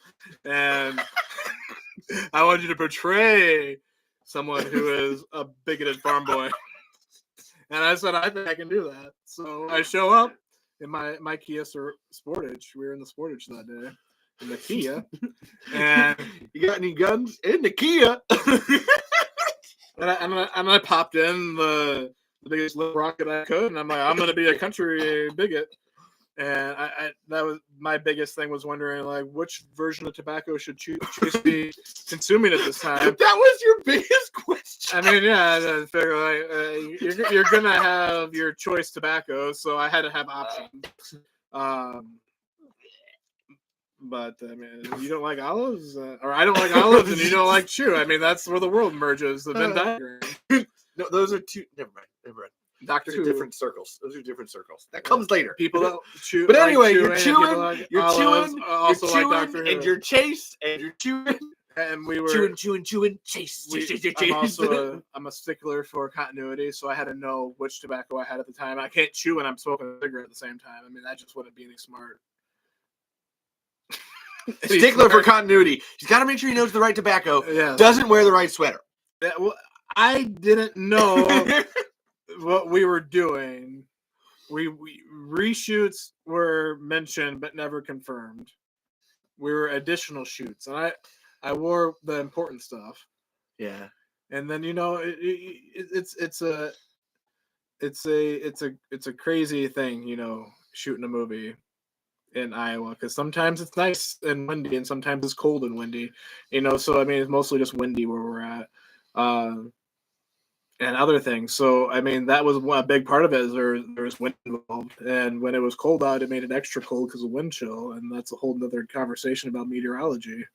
But we occasionally got to be able to shoot a scene, and when we were shooting the scene, we took our acting skills and we put them together, and we followed a script that was written by Levi, and we did the best job that we could writing the script. And otherwise, I mean, it was a good time. Yeah. I mean, the question is like, what takes us through your filming and experience? that's what was happening. We showed up, and it experience. was there, and we did some shots like really well, and then we did some shots not very well, and we improvised some shots, and they kind of ended terribly, but they started pretty good. So we're probably gonna use some of those. I don't edit, so I mean, I also don't like to hear myself talk, so I'm never gonna watch this again because I can't stand the sound of my own voice. It's right? weird. Oh my god, that's why I don't edit these shows. No, no. I clip the beginning and the end, but I do not touch the middle. So when we did the not likely scene, I didn't know what I sounded like. I probably didn't sound anything like that. Actually, no. Oh my god, that was that was so off. Right so there. I'm like, no, I'm not gonna listen to what I sound like. But Levi's like, I need you to try to recreate that. But I'm like, I'm not gonna listen to what I sound like. So I wasn't even remotely close, and I couldn't pull it out. It just got worse and worse each time. I didn't actually listen to it for about 2 or 3 weeks after it was actually shot, and I don't think I could. Did you think it was funny at least? No. Oh, okay. That's I mean, sorry. I mean, Edwin's already gone. No, Again, that's unless you're back, Edwin. That's going to be on the T-shirt. Yeah. Not likely. So I mean, that was. I mean, it was fun to do something different. I never shot a movie before. Besides, required acting in an acting class in high school, I've never acted before. So knowing the whole filming process, even on a small scale level, was helpful, as I would ideally like to be a scriptwriter one day. So I feel like my scripts could use a little bit of actually I went through and re-edited my script after we shot. Oh yeah? There's things that okay, so the way I worded it maybe needs to be worded differently in my script to make it flow better. So little things like that actually help me know more directional cues that are needed, or less that's not really needed. Actually visualize it in your brain a little bit more. Because I don't know. And again, I've never taken I took writing classes in college, but nothing that's specifically for script writing. So telling a story from a script perspective, I feel is almost easier the way that my mind works, that I can visualize a movie much more than a book, because I mean describing everything that's not being shown emotionally and everything else, the trees and the ground and the sun and the sky, it's a whole thing. It's way different. So that knowing what needs to be there, what doesn't need to be there, what could be there, what could probably not be there, all of that together helped me. It was a lot less intimidating on the second shoot than it was on the first shoot. The diamond studs in my sweatshirt probably helped with that a lot. Not likely.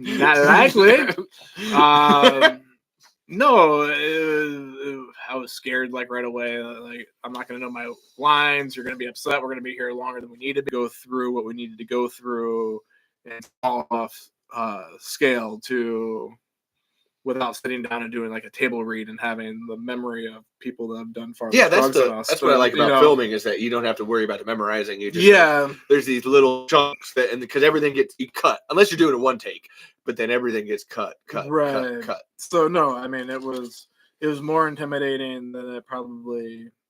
The thought of it was more intimidating than what the reality. The first time was. And I would say that the scene that we did near the house after we got all of that done. When we got up to when we were doing Caitlin's bit? No, the first day where we did our bit, that was like going chronologically through the script, having that when you're banging at the door to then when we actually go out back. That I feel like the way that you decided to shoot that is probably going to come off a lot better than it needed to be, because I was a little bit more rigid at that point. Probably you were very and it took a little bit for me to be like loosened up enough to like flow naturally, which probably is still. You start off more of an asshole and then you grow a little bit. Yeah, I mean, I am an asshole though. No, so, I mean, I disagree with this. I've never heard Justin yell or be angry. Well, I mean, besides at Tenants, I've never heard it. Okay, I've seen it. Actually, no, there was that one day where Avery and I were like terrified of you, and just like we're just gonna go do other things and not be around Justin because it's fine. But I've never seen you actually be mad without reasons. That's my. I mean, I'm probably just more like asshole-ish comments, but still, I mean. You're sarcastic. I'll give you that. Yeah. But no. It was in the end easier than you were thinking. Yeah, no, you do it. It's not. I mean, we're not going to win an Oscar, but we might win a Tremmy. Yeah, we will. Oh, Tremmy is 2024. We're going to start a whole award. I'm going to have to buy my own and just present it to myself and say, "Here you go. You did a good job. We did it." It's just a Burt Gummer statue. That would be that's what a Tremmy is. It's probably just going to be something you can pick up. Burt Gummer routing a. No, we got to build one. So there's 3D printers now. We don't have that kind of budget, kid. I know. Well, I want to start a Kickstarter for the third one, and not that kind of movie, kid. No, okay. Kingsman or what was that? Oh, it was Harrison Ford for Star Wars. Oh, because Luke's like, or Mark Hamill's like, hey, shouldn't like this be going on because we're in space? And Harrison Ford's like, hey, it's not that kind of movie, kid. Okay, I get. See, I don't like Star Wars, so I don't know that. It's a good story. See, I was thinking Kingsman, where Samuel L. Jackson is like, well, this ain't that kind of movie. Kingsman's a better movie than Star Wars. Anyway, so I like them both. I like the first one better, but I like Golden Circle. Have you seen The Recruit? No. You should. Yeah. Yeah, it's Colin Farrell, Al Pacino. Oh, okay. Actually, the guy that plays in Suits. To be like Oppenheimer. I loved Oppenheimer. I cannot say. Oh, you didn't watch it? No, bro.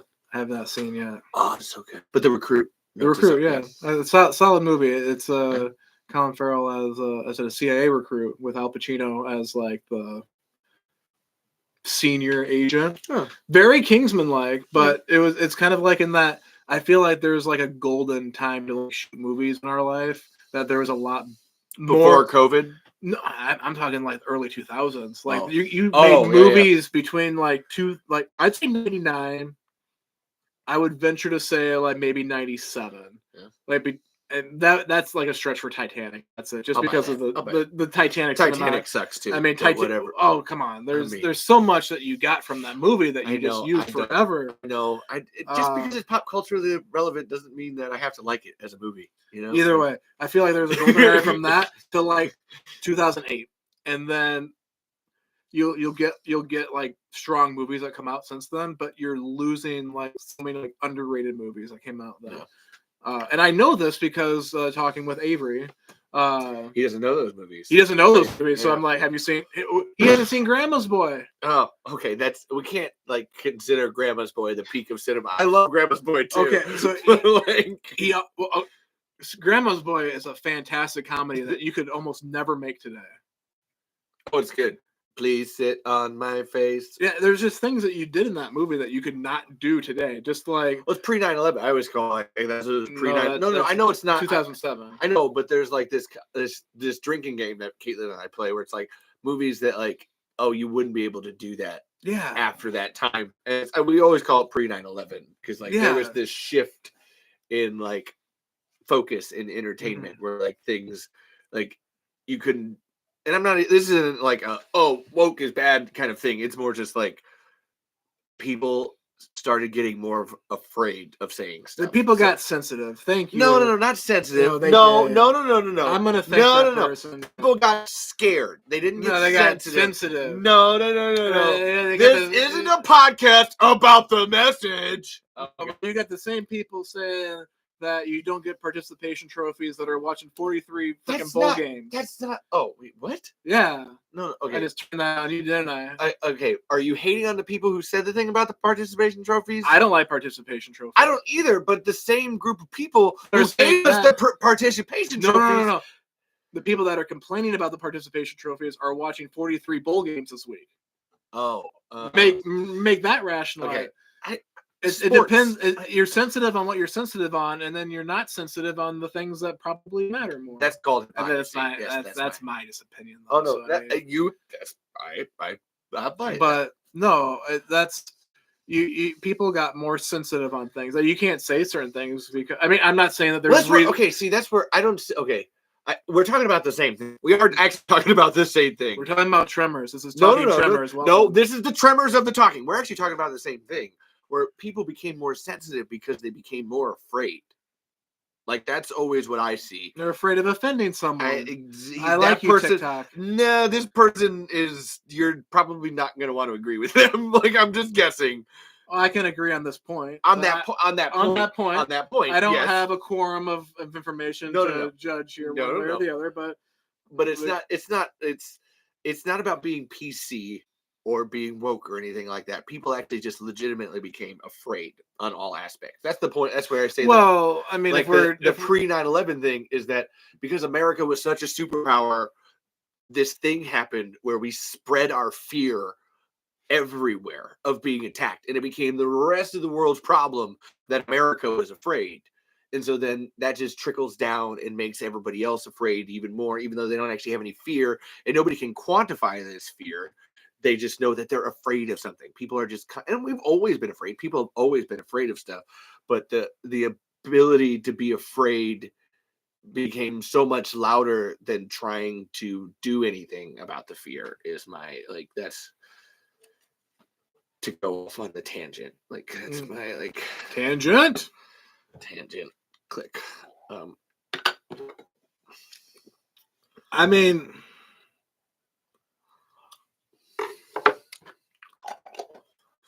You see, you can make fun of stuff. That's where this person right here. Even we wouldn't agree with you. Like, you can still make fun of stuff. Like, you're allowed to. You've never not been allowed to make fun of stuff. It's the fear of stuff happening that has that's the dial that got ratcheted up. I feel like people are afraid of saying certain things, so it's going to be that's the fear. Exactly. Canceled. But you can still see those things. Well, you can once. And then you're fucked. No. You can still always say those things. Like, you can always say those things as long as you're not actually being purposely hurtful like that. I was talking about doing blackface and how I have a desire to do blackface, but it doesn't come from being oh, no. My race is better than other people. That's where the side thought of because watching Lethal Weapon 5 and Dennis is doing the racist version of an Australian is just as bad as doing the racist version of a black guy. You have to these are.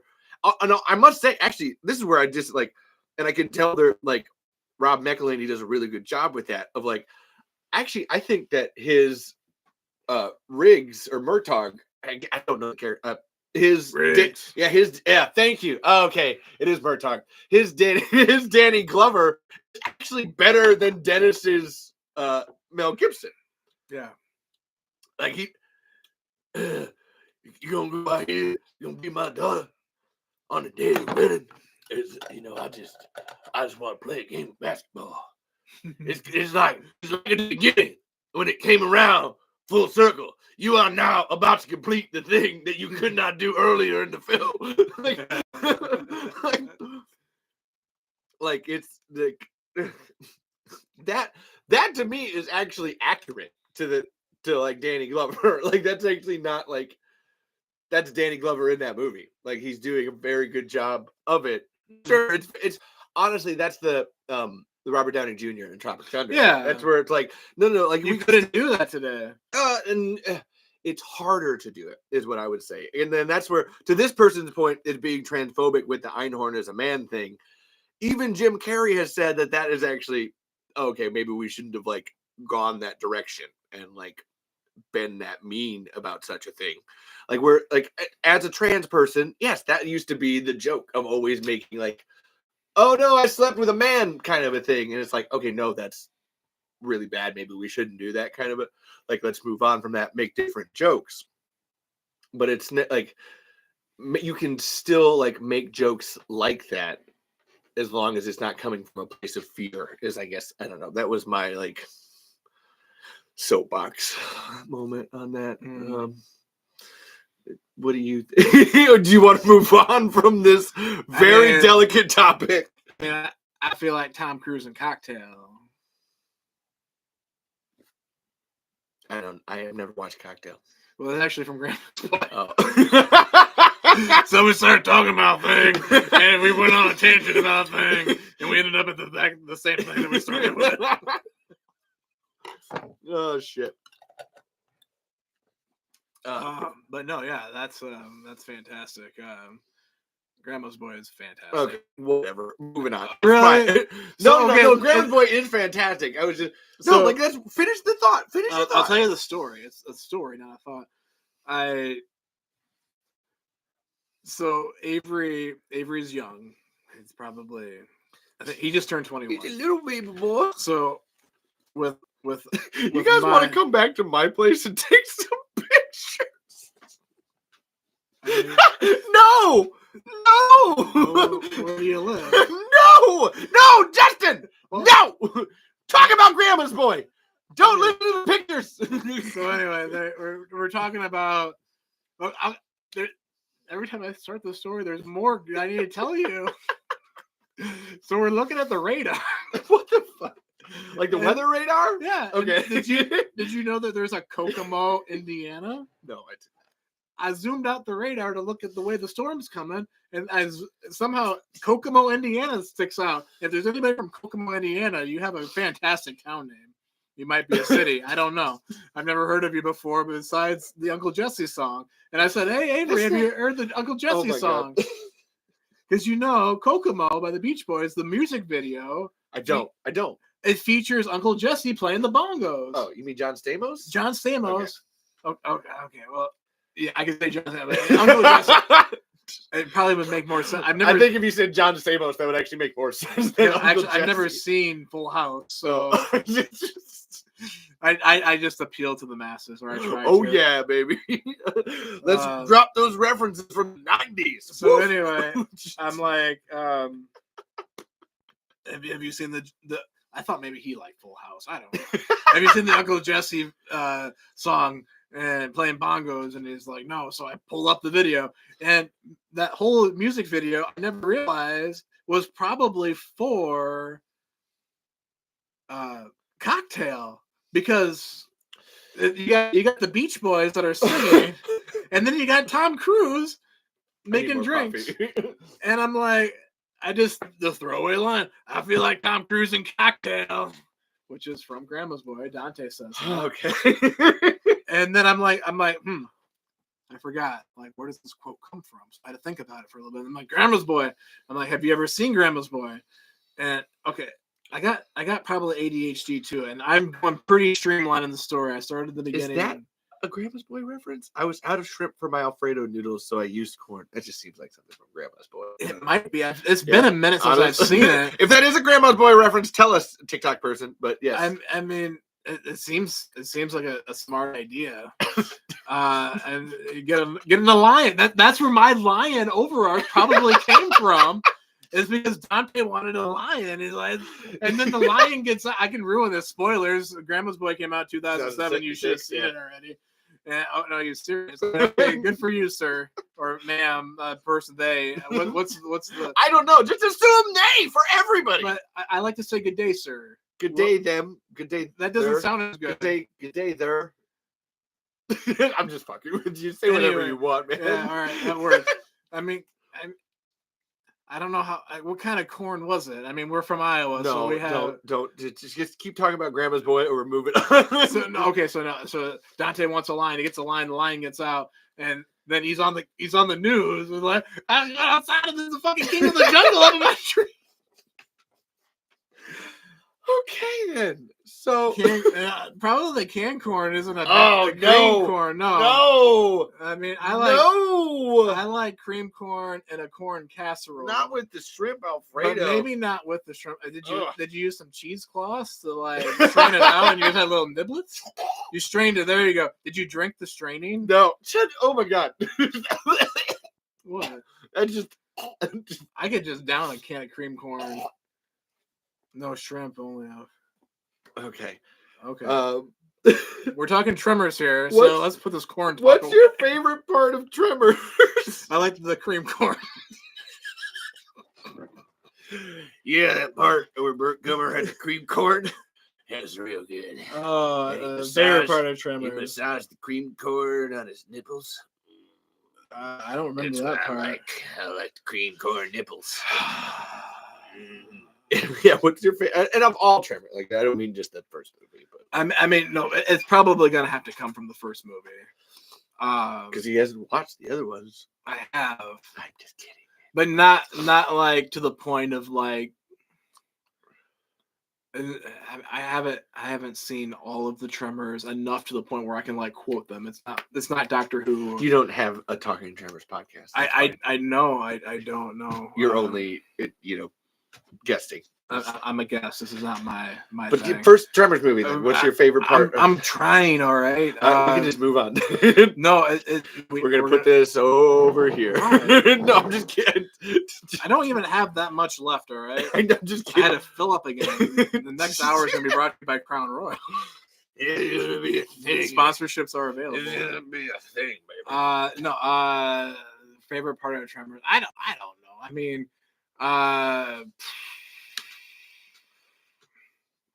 I didn't like Reba and Tremors. I'll tell you that. I know. Whoa! Hot take, man. Yeah, I don't think I've ever heard anybody ever say they didn't like Reba and Tremors. I don't like her. I don't like her character. No, hey, man, you're free to fucking not like something. The way that she's. Come on now, we don't gotta get personal about this. This is serious. All right, so like. The Simpsons is great for this, or like Family Guy, any cartoon when they pair a couple up, and to pair a couple up in a cartoon, you have to draw them looking exactly the same, except one has lipstick and longer hair. I have no idea what he's talking about. Okay, like Mort from Family Guy, him and his wife. Okay, I'll buy that. Millhouse's parent. Okay, Ned and Maud Flanders. Okay, maybe not so much that, but like I get you. Yeah, a lot, or Cleveland's original wife in Family Guy. Uh-huh. I can't think of her name right Loretta. now. Loretta. Does that count? Just we don't need to get you more drunk. We're just gonna skip I'm not that one. drunk. No. This is no. I'm the dude playing the dude disguised. But no. I feel like because when you like put like those characters together, they have to like look at like each other. I feel like that's. But that's what you're saying. Reba is to the Burt Gummer character. Reba to Burt Gummer is like, I mean, I could see like why they would be together because they're like on the same wavelength when it comes to like guns and shit. But at the same time, it's like maybe not. I mean, I don't know. No. That seemed kind of overkill for me. Yeah. So I mean.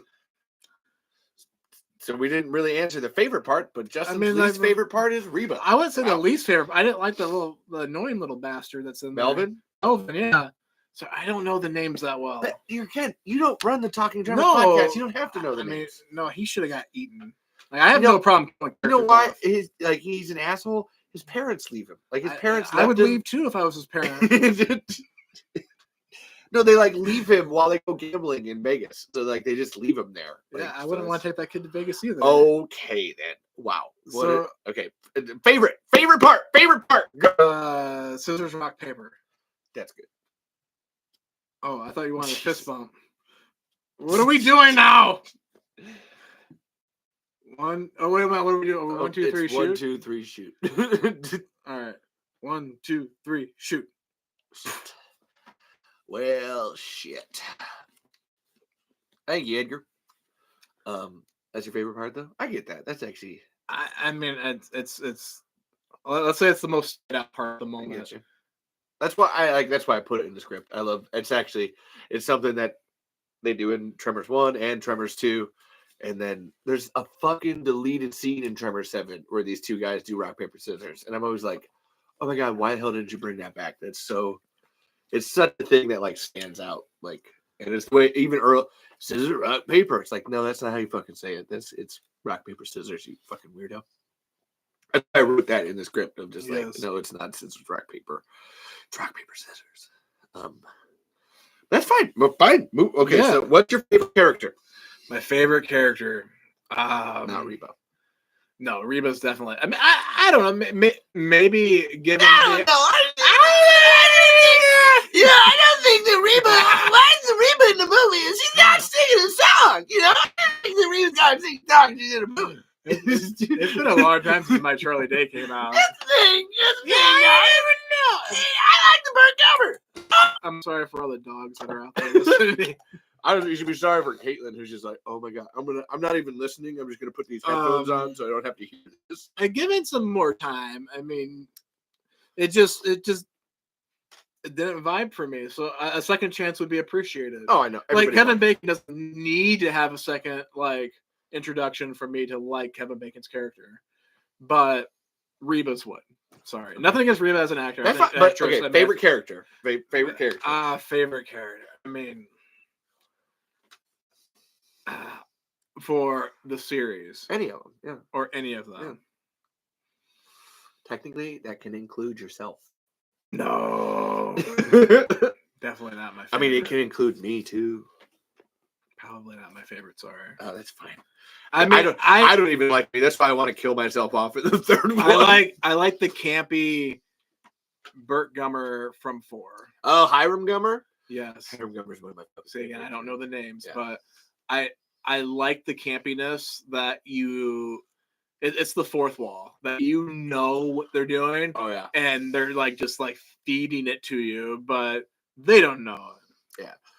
I was actually just commenting on a review of Tremors 4 today where you can tell that Michael Gross had been playing Burt Gummer for 10 years, and then they were like, oh, hey, here's another character that's different. And he was like, I'm going to go all the way out for this. And he fucking, exactly, fourth wall, swung for the fences on that. And it's so good. That's why Tremors 4 is my favorite. Is that performance he gives is just, I feel I was not privy to critical, most needful information. Don't listen to the TikTok. Where apparently we won a sandwich lottery. But I want to know about this Real Deal Dough Pizzeria. Because I know of one real deal. Chris Steele. No, it's not. It's not. Okay. Hey, Alicia's here. Hello. She's cool. I love her. She writes great Tremors fanfic. Oh, which is something I was actually I was gonna do if this was my a by myself solo episode. Is that there's this thing in the Don't Make It Weird podcast where they have this segment called Cringy Copulation where they read terrible erotica, and I wanted to go find some really bad Tremors / fiction. Not yours, Alicia. Yours is good. And I wanted to just go read that live on air because it can get weird. And that's just a spoiler for next episode. Spoilers. Next episode brought to you by other Tremor writers. By stories. Val sticking his tongue in Earl's ear while a graboid sticks the tentacle up one of their rear. Ha! That was good. I love Justice. Oh my god! I guess I'm not going to listen to that episode. No. I got a little PTSD when it comes about the cringy copulations, weird erotica, the rear. Oh, yeah, the hemorrhoids. Yeah. Moving on. My own personal graboid. Justin, can we get a ski?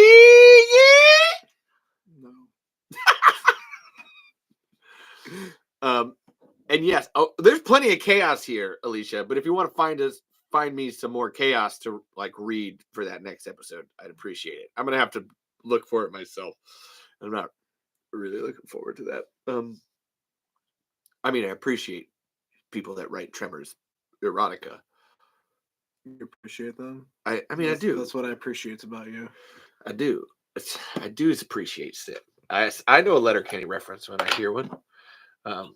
So you were on a Tremors podcast the other day. Okay. Cold open. I have something for that later. Actually, okay. So, hour and 54 minutes. So Hiram's your favorite character. What's your favorite of the creatures then? The favorite creature, they got to be a graboid. I mean, that's. Yeah. I mean, I like the evolution, but I also the original is more. It's a thing, man. Yeah. There's a reason it's the classic.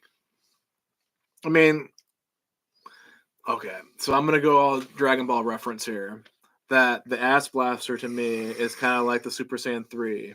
I have no idea what you're talking about. So Super Saiyan 3 is where the hair gets really big, okay? So like when a Saiyan goes Super Saiyan, there's three times. Well, there's different levels, okay? So it's like it's amplified upon themselves. So like when they go from like Super Saiyan 1 to Super Saiyan 2, they're a little bit bigger. They have lightning. When they there's only a handful that I know they can go Super Saiyan 3. But when they do, their hair goes like from up here to like out to the south. Crazy. Oh, okay. But they don't like to do that because of like the animation, apparently. That like having the longer hair, like it doesn't get pulled up that much. It's a powerful form, but it doesn't get pulled up that much. So to me, the Ass Blaster is kind of like that. That it's kind of cool to see when they pull it out, but then really it's kind of like it's there, but you're not going to see it a lot. Yeah. That's what I was saying last episode when Edwin was saying like, oh, there's got to be like that swarm of Ass Blasters around the lighthouse. I was like, it's so much better when there's less of them. Like you use that one like sparingly. It's cooler. Well, I mean, so to answer TikTok asking why Goku never used Super Saiyan 4 no more. I mean, so Super Saiyan 4 comes out in GT, and that's not really canon to the Toriyama. I'm gonna get fucking buried here quick. So GT apparently is not part of the whole thing. That's where they go Super Saiyan 4. So now they're in Super going different Super Saiyan layers. Talking Super Saiyans with talking Tremors. No, that's the Tremors of talking. Like yeah. There's a double entendre to this title, so that you're fine. You're completely with it. Yeah. So I'm learning a lot about Dragon Ball here that I didn't know. Dragon Ball's fantastic. Yeah, Stevie Wildcard will really love this piled cast now. Jesus Christ. I'm not even drunk or high or anything. Jesus. So anywho. But that's why the Graboid's your favorite, because it's the original. It's the Goku of the bunch. Well, see, Vegeta's my favorite, though. You have to remember that. It's the Vegeta. I don't fucking know. It's the vagina of the bunch. I don't know. Well, that's also my favorite, but only my wife's. I wish Lana was watching. If Lana's watching, you should. You're not kidding me. No, she's watching Suits. It's just like Caitlin watching this. No, I'm not watching you. I've seen you do this enough. I'm good. They'd be like the Joe Rogan moment from the like from. Oh, the Lana Del Rey. No. Lana from Archer. Lana. That's actually my ringtone for her. Lana. What? Danger Zone.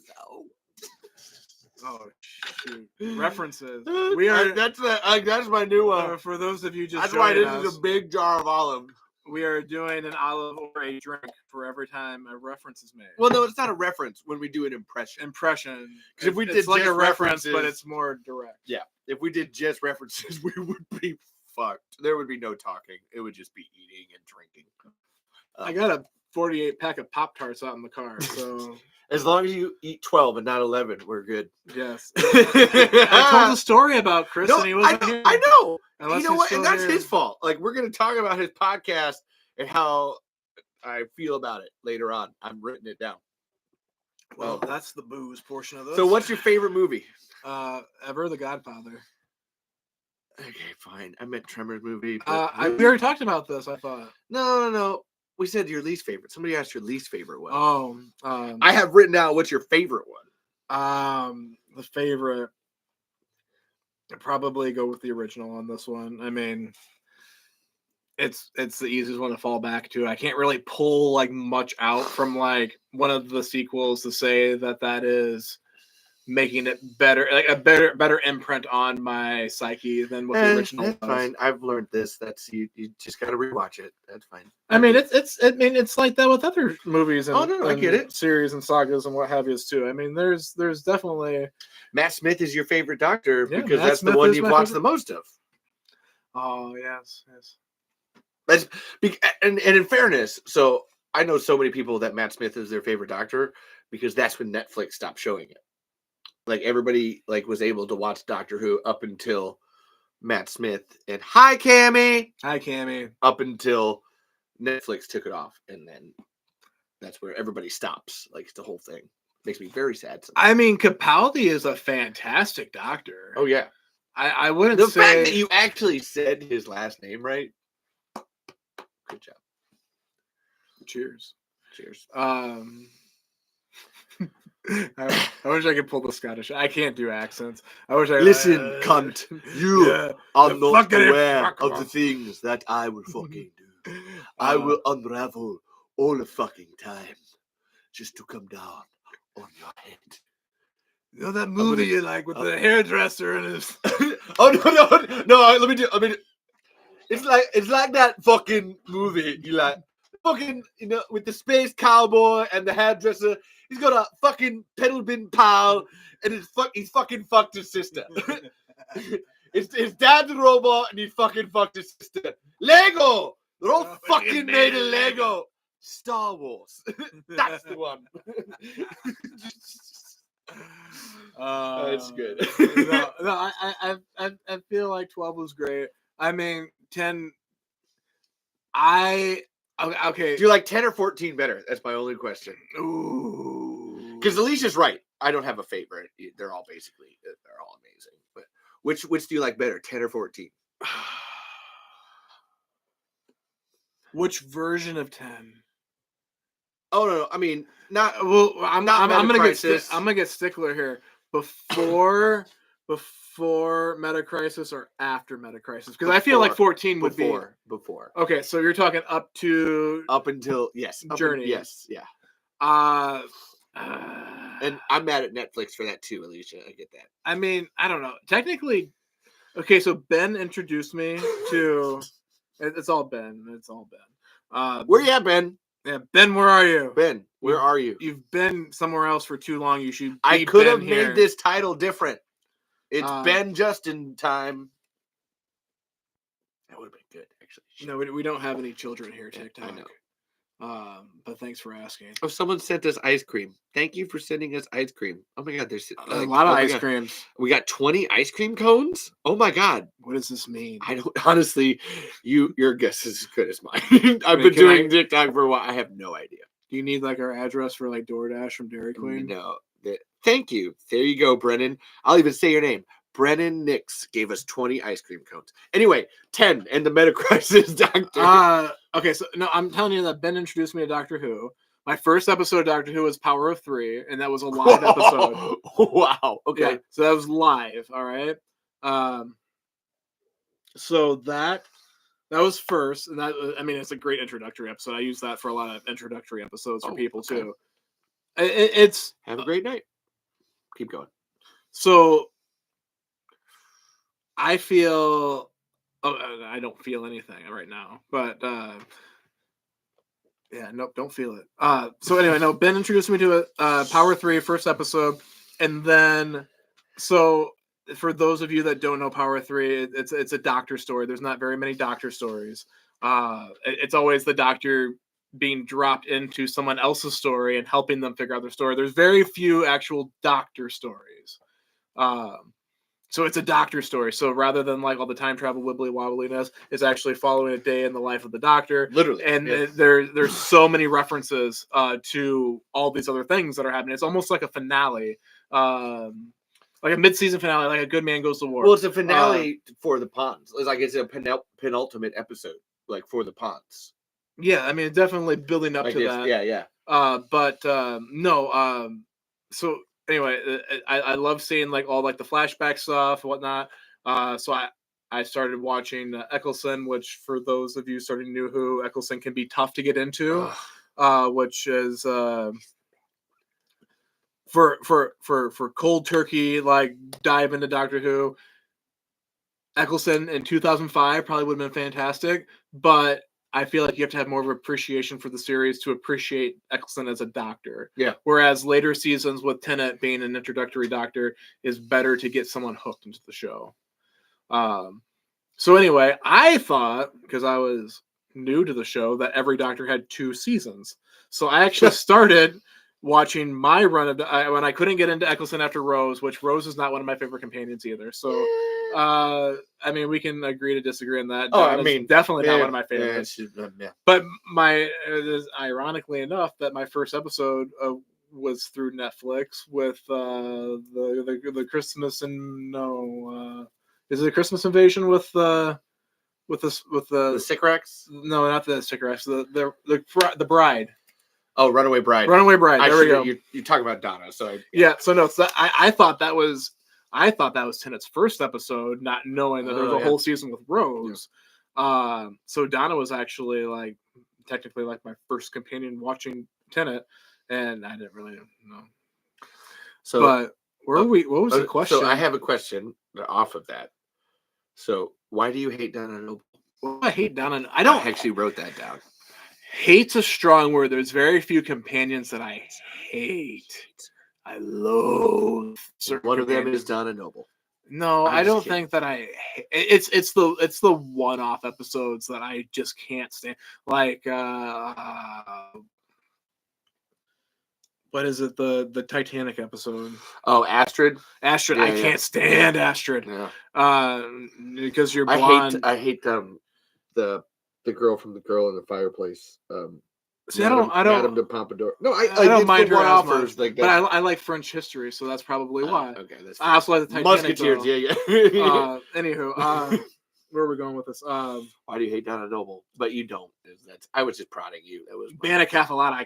I can't stand that. And just the name is just like. Why you don't like him saying his name? Bana Cafalata, do the thing. That was. Yeah, no. I mean, it was how you did that was exactly how I feel. Oh, hers is Lady Christina, which I get.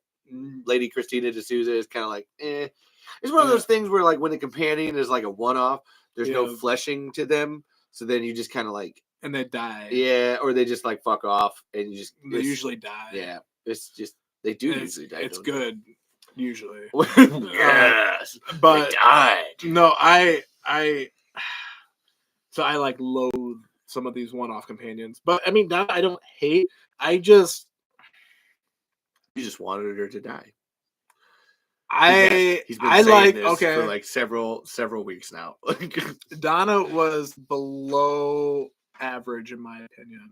Just like I feel like a companion should be I don't know. This is probably gonna come out really bad, so I'm just gonna like say it like. Can I have permission to speak freely? I don't give a shit. I feel like a companion should have like you should be like a little bit of like sexual tension there. So for like I disagree, but that's fine. With the new Who's at least. I mean there should be sexual tension somewhere on Doctor Who. I'm gonna spit it out. That's fine. Sorry. I'm Are trying you Joe? No. Joe. Oh. No, I'm not Joe. Oh, you're talking about my shirt. This is not Joe. I'm not Molly either. It's Molly's boat. So wait, keep talking. No, I feel like there should be like a little bit of that with the new Who. Like Capaldi didn't really have like that with Clara, but there was established like Clara Capaldi-ness. Oh yeah, well, they were just good like besties. That was I don't know. Like Donna was like the friend that you meet like at a party. And like some reason you're still friends and you don't know why you're still friends. Yeah. It's just you like met once and you kind of like linked a little bit. Kind of like Justin, where like we met at a party and then I was filming and then Justin was like, "Hey, can you film me some more and take some more Polaroid pictures in your basement attic?" I mean, I guess I'm your Donna. I'm just kidding. Or I'm your Donna. It could be either way here. You're the one wearing the scarf there, buddy. I mean, I don't know. It's like Martha wasn't fantastic either, but Martha's problem was she wanted that relationship. Like, I don't necessarily need to have. No. I get you. Like, you don't need to have like them like banging in the back of the TARDIS type of thing, but you know, like she wanted it. She was desperate. She wanted. Well, way but too that's much. why I love Martha. Is that by the end, the rejection of it with her and like that. That's where the whole of her arc is. I love it because that whole like, oh, you know, I remember my mate Shireen, where like she was always pining after this guy, and he would like never pay attention to her. I just kept telling her, just get out. And then she actually, and this is me getting out, and she walked the whole world in like a year, man. That's what I love, Martha. Yeah. Like she gets I was most actually accomplished. For me. I was actually thinking about like who my favorite companion, because on Christmas Leela. I just watched a lot of like Christmas episodes, and Who's like, your favorite then? Yeah. I hate to say it, but honestly, I thought it was Amy, but it's probably Clara. Yeah, Clara's first season. Clara is iffy, but I love Clara with 12. It's some of my favorite. Like, see, that's the thing. Clara with 11, Clara with 12. Like she was like real desperate with 11. Oh yeah. I mean, well, they both were. Well, that's the whole. That's the whole point. Is then he like, oh, you know, you like, oh yeah, I'm not your boyfriend, and she's like, I never thought you were, and then he's like, oh, I never said it was your mistake, like because they're both doing it. But yeah, no, that's I do.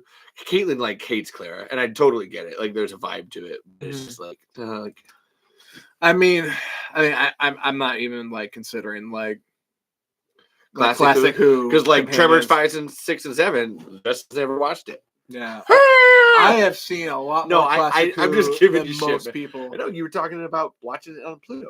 Yeah, Pluto is where I like to watch. And you gave me 6's A Trial of the Time Lord on a flash drive. Oh, really? Yes. I'm surprised you don't have more. I'll have to get you more then. The 5 Doctors was also on a flash drive. Yes. I was the one that made Ben watch classic Who. Oh, yeah? I mean, oh, yeah, because I just gave it to him. He's just like, I don't really. He'll probably argue that. Okay. And it's okay if he argues.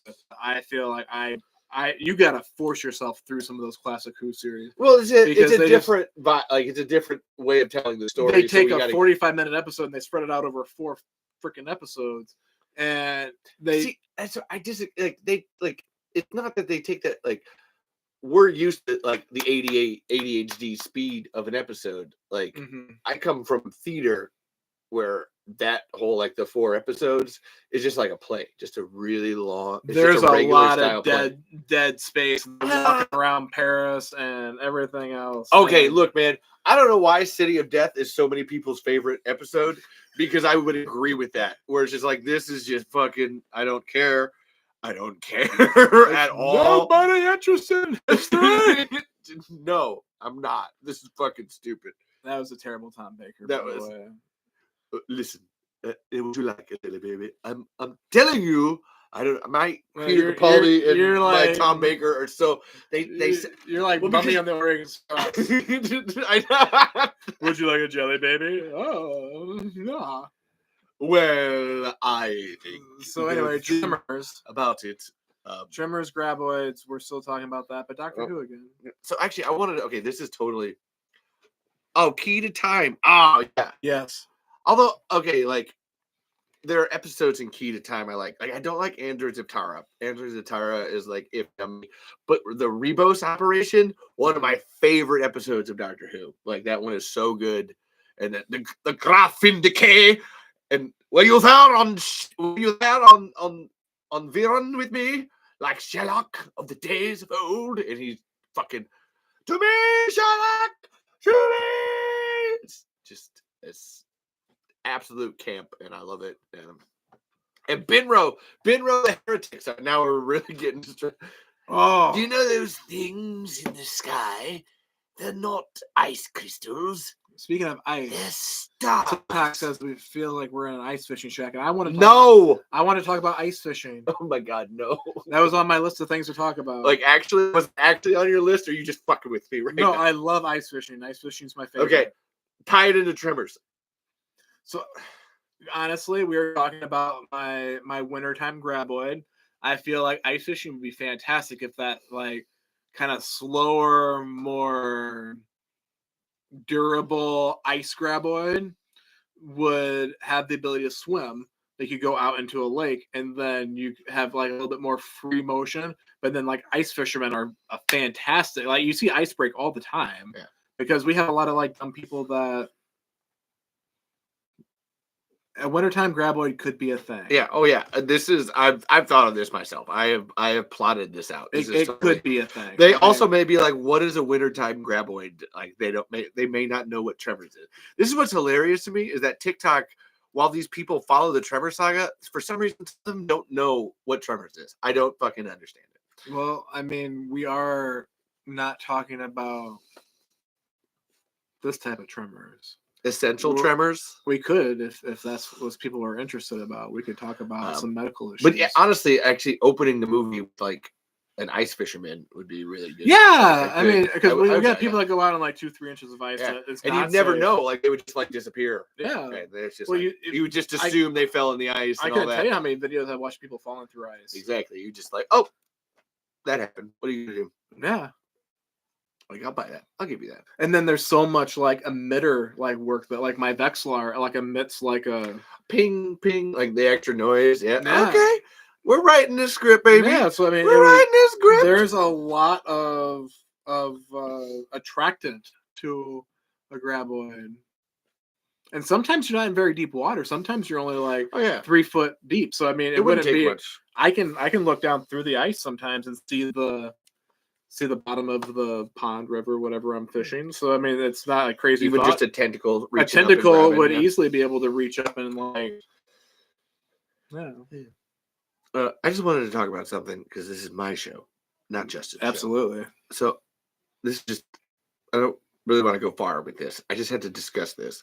That I tweeted with the hashtag rest in RIP Doctor Who, and I proceeded to get 70 people telling me that I should basically die in a fire because I didn't think Doctor Who was trash. I don't know. I just wanted to I thought that you didn't think it was trash. Yeah, like I got like some real hate mail about that, and I was just more like expressing that I thought like the 15th Doctor was really good. And I like Shooty. I like Shooty. Shooty was fucking awesome, man. I like the take. I had a thought with myself because, sometimes you have half your brain talk to the other half and it doesn't always agree. And I wanted to find out why I don't like. It's not that I don't like. I was not pulled into Jodie's 13th Doctor. I watched because I have a TARDIS tattoo. So he's a completionist. For me not to watch Doctor Who would be. I have a Red Sox tattoo too. I don't watch it. So I guess it's not outside. I understand, but you couldn't get into Jodie. But I could not get into Jodie, and it's got to be the writing. That's all it is, man. Like I love her as a Doctor, and I think she's a fantastic actress. And people hate on her as the Doctor, but I think she actually did a really good job. They had so many good things going. They just fucking dropped them. I didn't want it to be a Minerva situation, but it Minerva'd out. For the community fans out there that know who Minerva is. Oh, nice one. That's what happened. It was not. It was not probably meant to be like that. No, but that's what happened, and you're probably never going to get another Lady Doctor. Oh, don't say that. you have Joe Martin. Joe Martin's out there. You could get like a reappearance from them. Yeah. And yes, Alicia's right. The writing for Jodie was so wonky, but I love Jodie. They wanted to do so much classic Who group companion work, and I think that if they would have had a season with just Jodie and Yaz like playing out that see, that's one Doctor Who romance I'm always like, I was fine with that. The Thasmin shipping, I was fine with that. I hated Rose, but I was like, you know what? I'll actually this I'm fine with. I'm okay with this. There's a level of I get why this is happening. So I would have loved to see that. But throwing everybody in there and having her as the ringleader, she doesn't have that. I don't want to say her acting doesn't give her the Davison, the Baker Doctor ability to pull in a group of 3-4 companions, but it just wasn't good writing compared with that. Where now you have Shooty going out there and honestly the Jodie Shooty Doctor comparison, I feel it's very similar. Besides the fact that one's a lady and one's a man, and I feel like the way that they talk and like the way they carry themselves, very similar. Very similar. The confidence, like there's a huge confidence to it that But love. I like Shooty so much more. Yeah. No, I get it. Maybe we'll figure out what it is. Like, I really think it's just the writing. Like, I it think is really so. like I have defended like And I used to defend Chibnall's writing until he like actually finished his like series, and I was like, oh, so no, you weren't going anywhere with that. I thought you were like doing a whole arc thing here, but you're just not going anywhere with that. Then you can fuck off. Yeah, like don't do that. Don't do that.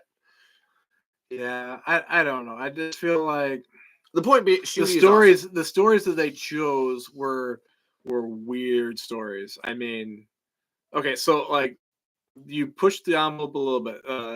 12 taking Bill to 18th century London for like Frozen Thames.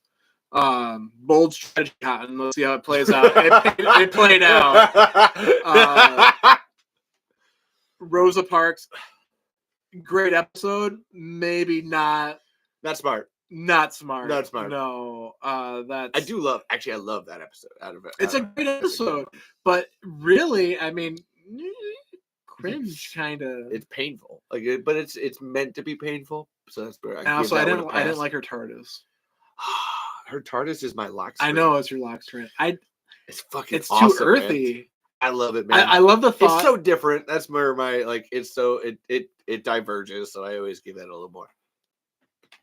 I actually agree with Justin on the Tasman thing. Would probably have helped balance the episode a lot. You know, see, Alicia loves what you're saying. You have some horny nerds out there that would just love it. I've been on Tumblr, and it probably would have helped it play out. I was going somewhere. And TARDIS, you didn't like the TARDIS. Okay, so have you heard the theory that the Doctor changing the gender appearance caused the TARDIS to change the gender appearance, and Jodie's TARDIS was actually more of a masculine TARDIS? Oh, no, I haven't heard that, but I bet that. I totally get sense. That. Like, maybe not like older TARDIS, like classic Who TARDIS. I mean, it didn't change that much. Yeah. But, I could definitely see from New Who, like all of those TARDISes being complementary, but like a feminine version. Yeah, I'll buy that. And then when Jodie took over, that TARDIS... The TARDIS is his own character, too. Like, Caitlin talks, like, she loves... Actually, the TARDIS is Caitlin's favorite character out of everything. So yeah. I get that. No, you can't look. No, that's fine. No, I know. I can't read. But Shooty is awesome. And again, I don't understand. Shooty. I got like 70 comments on Twitter for just posting that I thought 15 was really good. It was just like... I mean... What the fuck, man? We got one episode. It's hard to judge. Like, you have to, like... Oh, no, it was just like, oh, I like people... It's the whole, like, oh, woke is bad, and you don't... I don't know how much in YouTube review circles you like circulate, but this whole concept of like they're shoving the message down our throats, and I'm just like, I don't see what you're talking about, and can you just shut up already? That's my. It's just a lot of. It's just Republican hate. That's always what I go back to on that. It's just what it feels like. Just a lot of conservative hatred, and just deal with it and move on. But I just had to. I thought it was really fucking weird. Is what it was. That's what. I mean, it's different. I mean, every Doctor you have to adjust to, and the more that you go off of the norm, the more you have to adjust. Yeah. I mean, it had nothing to do with that. Yeah, there was reasons. Like, no, but again, when Jodie got casted, a female Doctor, you had a big adjustment to that. You had a bigoted adjustment to that. Oh my god! Nice mug. I mean, okay, vice versa. When Matt Smith was cast, granted, I was not watching Who when that happened, but I'm sure you had a similar type of thing where he was the youngest Doctor cast. No. It's not even that. It was more just like you can't. How can you get rid of David Tennant? Like everybody was so ingrained with David Tennant that the concept of losing him. Which is sure. Like, no, you can't get rid of him. It's like same type of thought. You have an adjustment period with every Doctor, and if you judged every Doctor... This is not about the adjustment period. That's my point. That's fine. Like, that's... Anyway, moving on. Okay, so... Moving on. Trailer Park Tremors. Yeah. Like that's the next sequel. Like Okay. not even the next one but like we were exchanging Trailer Park Boys gifts, and I was like, Trailer Park Tremors. Yeah. Honestly, that's kind of what we're doing anyway. Like without the trailer park, it feels like there's a trailer park just like right over there, so it's not like it's far away. Ricky, that's a good fucking looking craboid over there. Yeah. Damn it, Jules. Fucking, it's just like out here, the fucking shriekers ate my hash. Okay, all of it. I lit it up and they just ate it. I don't got my grade 10, but that pepperoni cobra came up through the ground and. And yes, Tenet was New Who's Tom Baker. You're definitely right on that, Alicia. But he was just around for. No. I mean, like the fact that he was around so long and people are just like so used to him that when you change it up, I dare to upset the masses where I feel that Matt Smith was more of the Baker and Tenet was more of the Pertwee. Okay, you know what? I'll buy that. I'll give you that. I feel like the comparison is 3 to 10. I feel is I don't know. I feel more of a connection there than Baker. Baker was too like erratic, like alien. That's always the like that. And Matt Smith is the more alien of the two doctors, and 10 is more down to earth, which is the unit. Okay, Day of the Doctor, where you have the curator talking to 11. Yeah. I mean that's talking. Okay. That's mirror talking. Okay. You can put a mirror between them. They're like, oh yeah, thank you very much. Yeah. I like it. Bow tie to scarf. Yeah. Scarves are cool. I get you. And where I feel like 3 and 10, very more structured. It's hard to say that 10 was structured, but I mean definitely more. He was more tied to Earth is always what I would go with that because 3 was fire and brimstone. Yeah, I'll get that. Okay. Yeah. So is this better or worse than the first time you did this podcast? Probably better because we're here to play off each other. Rather Zoom does not work. Yeah, rather than through Zoom, that was tough. And yes, Alicia was trying to say going on seasons versus personality. That's what I was trying to. You had too many drinks. You were missing. No, so they each had 3 seasons, though. I know. I think for people like that was like, I guess because you weren't around while David Tennant was in the present, that was such a stamp on pop culture that like that's everybody remembers that like for like the longest time. It doesn't matter. It's not Tremors. We're moving on. We're moving on. We're going to talk about Tremors. Oh my god, ignore that. I don't know what that is. We're talking about trailer parks. Okay, so what would you do with Tremors if you could like? You were talking about making your wintertime ground. What would you do with Tremors if you had the? If I had the creative ability with Tremors, I would write a Tremors movie that you didn't know was a Tremors movie until about 2/3 of the way. Yeah, do the Dusk Till Dawn thing. Yeah. Like you're like following something. Like the Sunshine thing, where you like completely like somewhere between Act 2 and Act 3, you change the fucker up. What? And then all of a sudden you're like, oh shit, this is a Tremors movie. This was a nice movie. Not anymore, bitch. No, I would totally do that. Yeah, no, that's like not even like a single like graboid, ass blaster, shrieker, nothing like that. You got people go missing, like serial killer. All of a sudden, it's like. Big fucking monsters. Oh yeah. No, Anthony and I have talked about that. Anthony LaFusi and I like that would be so like you. That's the if someone like gave me like control, that would be the one. Like, oh yeah, no, you wouldn't know it's a Tremors movie until it fucking hit you. All of a sudden, you're like, whoa, holy shit, man! I know there's movies out there like that, and I just can't think of one right now.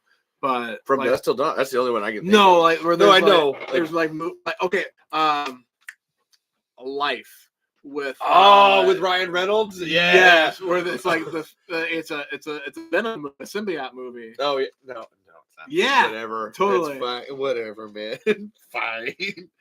Okay. But no, you play it off something else. You have nothing in the trailers that indicates a Tremors movie, and you get people there, and they're 2/3 of the way through, and then they realize it's a Tremors movie. Even if they don't like it, they can't get their money back. That's what I would do. That would be good. It would do like the Blair Witch Project thing or like Scream where you kill off Drew Barrymore. The Village. Yeah. Oh, Scream's way better with Drew Barrymore. You thought from the trailer she was going to be the whole movie, and then like, nope, nope. Okay, that's good. I like you, Justin. Boop. Okay. My favorite soup is probably an oyster stew. What the fuck? I don't know. I feel like answering that one because I like oyster stew. Okay, that's good. I like beef, barley, or broccoli cheese. That's my. Have you had oyster stew? No, I'm good. I can make you oyster stew. I'm good. You gotta get some fresh oysters. Sneaky plot twist Tremors movies would be incredible. Alicia agrees. Yeah, Mm-hmm. it would. Just like, honestly, you're doing like a Hallmark movie, and then all like right. Oh, Jerry won't let me love me, and I gotta go back to the farm. Toby gets eaten. I don't know why I said Toby. But... you can't like a character named Toby. Toby. I'm behind you, Toby. Yeah, no. Look, Toby, because if you look, I'm going to get you. There's no good character Toby. I want your big buns, Toby. Toby. I see you, Toby.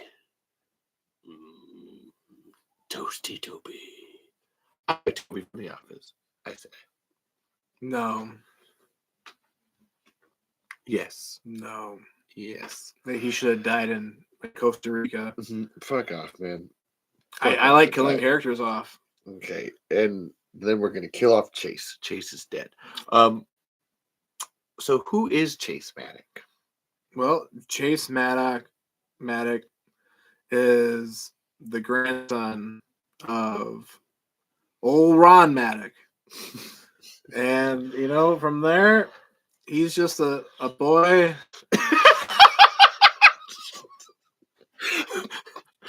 He's just a simple Tremors boy out on the farm. Yes. See, he's out here farming the graboids. See, you got graboid crop coming in. Just a boy talking to a graboid. He doesn't know they exist, but he be talking to them. I would say a closed mind simpleton who has his eyes open to a bigger reality than he could have ever fathomed. I wrote that. Yes. I wrote that. He's a little big. big. Pretend that I actually planned that when I wrote it. I did, but I think Justin took it farther than I was ever thinking. So that's my. He did good. You have to consider what tobacco. He's a tobacco user. Which tobacco? Which tobacco is Chase using? So Chase prefers Copenhagen long cut mint if he is going to slide in a heavy nicotine lip rocket.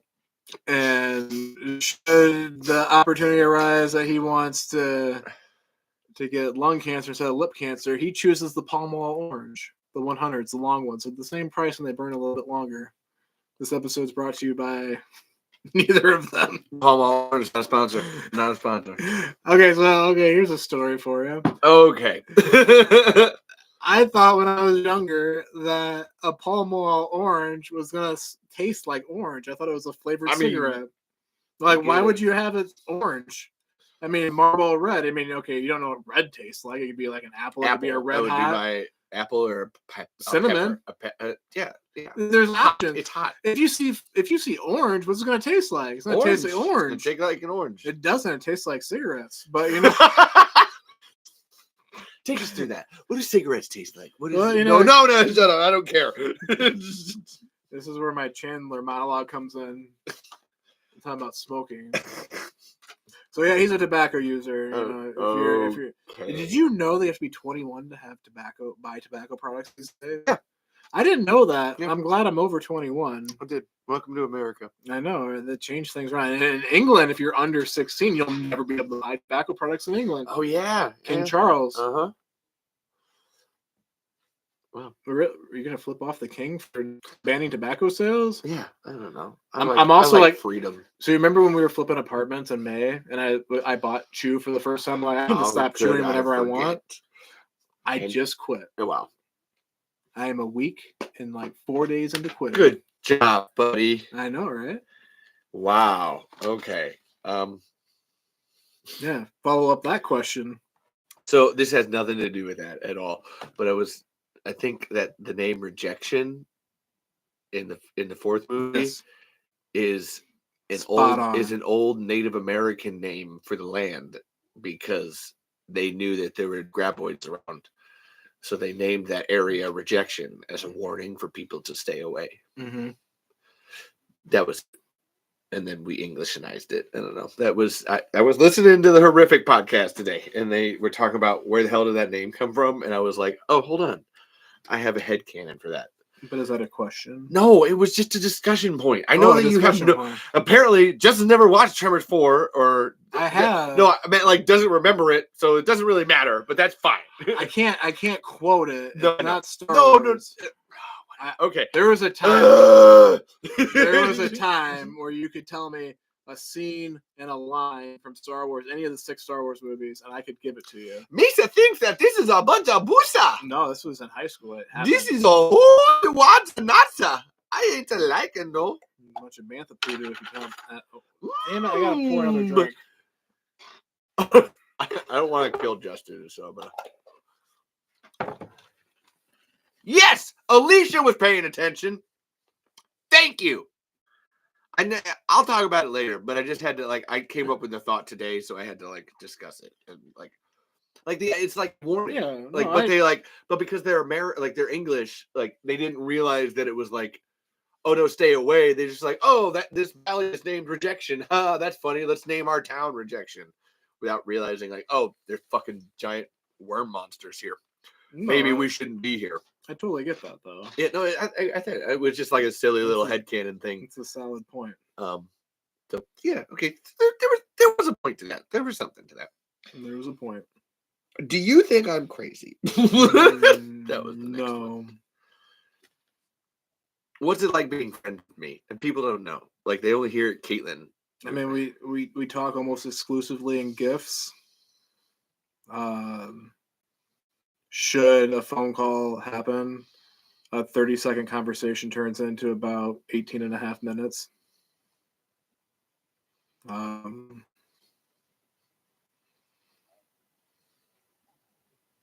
I travel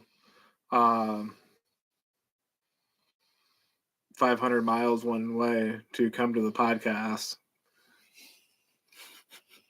Not quite, but I mean, it feels like 500 miles sometimes. 500 more. Yeah, just 500 more to get home. I don't know. It's okay. So there's a fella out there in California. His name's also Justin, but we call him BJ because he's blonde, and I have blonde Justin. So blonde Justin. Hi, Justin. And then OJ, original Justin, which is not fair because blonde Justin was actually born before me. I know. It doesn't make sense, but I established your original Justin. I established myself to the group first, so that's why we have names. So anyway, it was I don't think it was unknown, but it was unsaid that our friend group is extremely unique, that many people will never probably have. We have a very sitcom style friendship group that for those people that do not have that Friends or How I Met Your Mother or other various sitcoms I can't think of right now that have a big group of people. I mean, it's not like a community. Community. It's not like a Cheers one where we just show up every day type of thing, but it's definitely that long lasting friendship and close net. I mean that's what we're gonna all hang out tomorrow for New Year's. We do stupid little things like Oscar parties, poker night, where his wife gets a 3 of a pair. A 3 of a pair. We asked her, she had 2 pairs. She said, "Yeah." What do you have? She said 10s. Yeah. And that's just how things go. So having, I wouldn't establish just our friendship as a standalone, but the group itself has a very close feel to it, and given the opportunity, there'd be no reason that you wouldn't be on Joe's podcast or vice versa. It's just maybe how scheduling works out. It's definitely how scheduling works out. Oh my God, yeah. Molly's probably working. That's why I'm now. like, I'm partially mocking by being like, oh, show up to this show, I'm wearing a shirt. It's more like, oh, yeah. I mean, no, I know you can't. So you guys are like here. Yeah, and Ben's here, right here, back here too. They can't always make a video shoot or come work for me for a week every couple months type of thing. And it's terrible. No, see, I wouldn't say. Someone said it's like a high school clique. I would disagree with that. This is definitely after high school clique. Like not even a clique because we like. Well, I guess I don't know. You all know each other from high school. I'm the oddball. But that's where. But then what you're saying about BJ is that like we just met BJ at Joe's wedding and we were instantly like, oh my God, now you're a part of this group. Yeah, I would call it a cult. Is like that's what we made this joke. Because somebody was making fun of us because I made these T-shirts for everybody, and then someone at a bar was like, "Oh, get your cult out of here!" Because when we were on the golf course, someone thought we were in like a cult, and it was just like, I don't know if it's a cult, but I understand why you'd think that. But it's more of just a great friendship of people. Like that's my, and so that's I can't call it a clique because we bring people into it all the time. There's an osmosis to this. There's an acceptance, and then there's an availability. Yeah. And it's kind of like, sorry, the first thing I thought of was acid and Adderall. Yeah, no, I would say like that's what like so many drugs, many drugs. You can't always be there for certain things, but when we can be there, we're there. Oh yeah. So just because our availability links up more than other people's work availabilities, I mean, we're both like self-employed. Yeah. So that's why it's easier for us. Yeah. You know, like I'm a contractor and Justin's a real estate manager, so it's easier for us to make the time to do it. Whereas, Ben works at Slumberland. Ben and Dessa both work at where the hell's Dessa work? Dessa works for. She used to work at Slumberland. H&R. Oh my God! It's a book company. Yeah. Gosh, it's just letters. It's just letters. That's why. No, it's not. Yeah, it has a name to it. Oh my God! It doesn't matter. And then Molly works at a bar, and then Joey works at golf, and then Caitlin works at a pharmacy. Otherwise, she'd be like, ugh. Well, honestly, I feel like Caitlin just needs a break sometimes. This is like no. Oh yeah. No. She never has to be here. Right. Like she hears enough of this. Yes. That's what I meant. Thank you for understanding. No. Because we've had this discussion with her and on the show. I kind of feel bad that we're talking about her, and she's like, right, probably sleeping. Actually, probably. No. She knows. No, so I mean, you can't expect your wife to. I mean, Lana's not here. I can't expect Lana to come with me to everything that we do. I mean, she has the same days off as I, but I respect her time and she respects mine. So, you can't just always expect like Caitlin to be upstairs for these. Oh my God! So no, that's why she's the producer. And that's why I'm always here, and everything works out. That's where I'd love to get Ben and Joey here, and Molly and Dessa, and I want them to be in the movie too. We got that boardroom scene. I hope everybody gets time to be able to. That's a fan. If anybody has availability on January 13th and would like to come to Iowa, I'll put you in the scene, man. I don't care. And Michael Gross is going to view this video, this movie, this film. And it's going to be I It's going to be good. Have you seen Entourage yet? No, and I'm not going to. Anytime soon. I know. I'm more just like, man, I got too many things on my plate. I got too many shows on my plate. I can't do this. Okay, so good answer to that question. Yeah. So basically, it's drugs and a cult and friendship. That would be my. Well, I mean, yeah, I'm being funny. Like that's. You're gonna hit like certain points in your life where Avery and I came up with a screenplay. If I would have went to a different college, I never would have. I wouldn't be here right now. If you and Ben had not, and you and Joe and Ben had not had a good relationship. If I had chosen a different instrument, I wouldn't have been friends with Joe. Like that's it. Exactly. So there's all those things. So it's like a pivotal point that from here on, I don't really talk to anybody from high school anymore. And that's not a bad thing. It's not a great thing. I mean, there's probably people I'd like to talk to from high school, But I graduated with like 400. And yes, Molly is a part of the group. That's why she's on the shirt. Molly's the newest person in the group. Minus Um, BJ. And yeah, but no, BJ and Kelly. But yeah, Molly would be the newest one. she's the newest permanent. Yeah. 8th piece of 8. 8 pieces of 8. Wow. We should be pieces of 8. Oh my god. But there's 9 of them. We need a 9th wheel. Who wants to be our 9th wheel? There's 9 pieces of 8. Yeah. Oh, and no. Well, that's BJ. No, oh, I know. But then that's BJ and Kelly. But they're not 9. That's 10. Then that's I know. So then there's we need the 10 Barney to our pieces of group. 8. If you would have met like when I was following like How I Met Your Mother, we used to like suit up and go out to the bars. Completely different Justin. Oh wow. Okay. That was a whole different time. We used to like dress up in suits and go to the bars. Ooh. Yeah. Ooh. Legend. Wait for it. Jinx. That's a good answer. So how do you feel watching this show? Depends on the show. I mean, this one. This specific fucking show that I'm pointing at right now. I mean, I've had a How I Met Your Mother deep cut. Love it. Love you too. I've had a little bit of whiskey. So my hands are warmer than when we started. But like when you're watching it, like not when you're here right now, but like when you're watching it in there. It depends on the show. My first answer was like this specific episodes of this show. Your podcast depends on the episode how I feel. Sometimes I feel like coming in there and saying like all kinds of crazy stuff because I'm probably at home like 8 deep into one of these, and I just say random things. I can drink all of these and just fall asleep. It doesn't matter. Nobody knows what I'm really saying, but sometimes we have talked about how I feel you have shared parts of your life that required a tremendous amount of bravery. Oh, and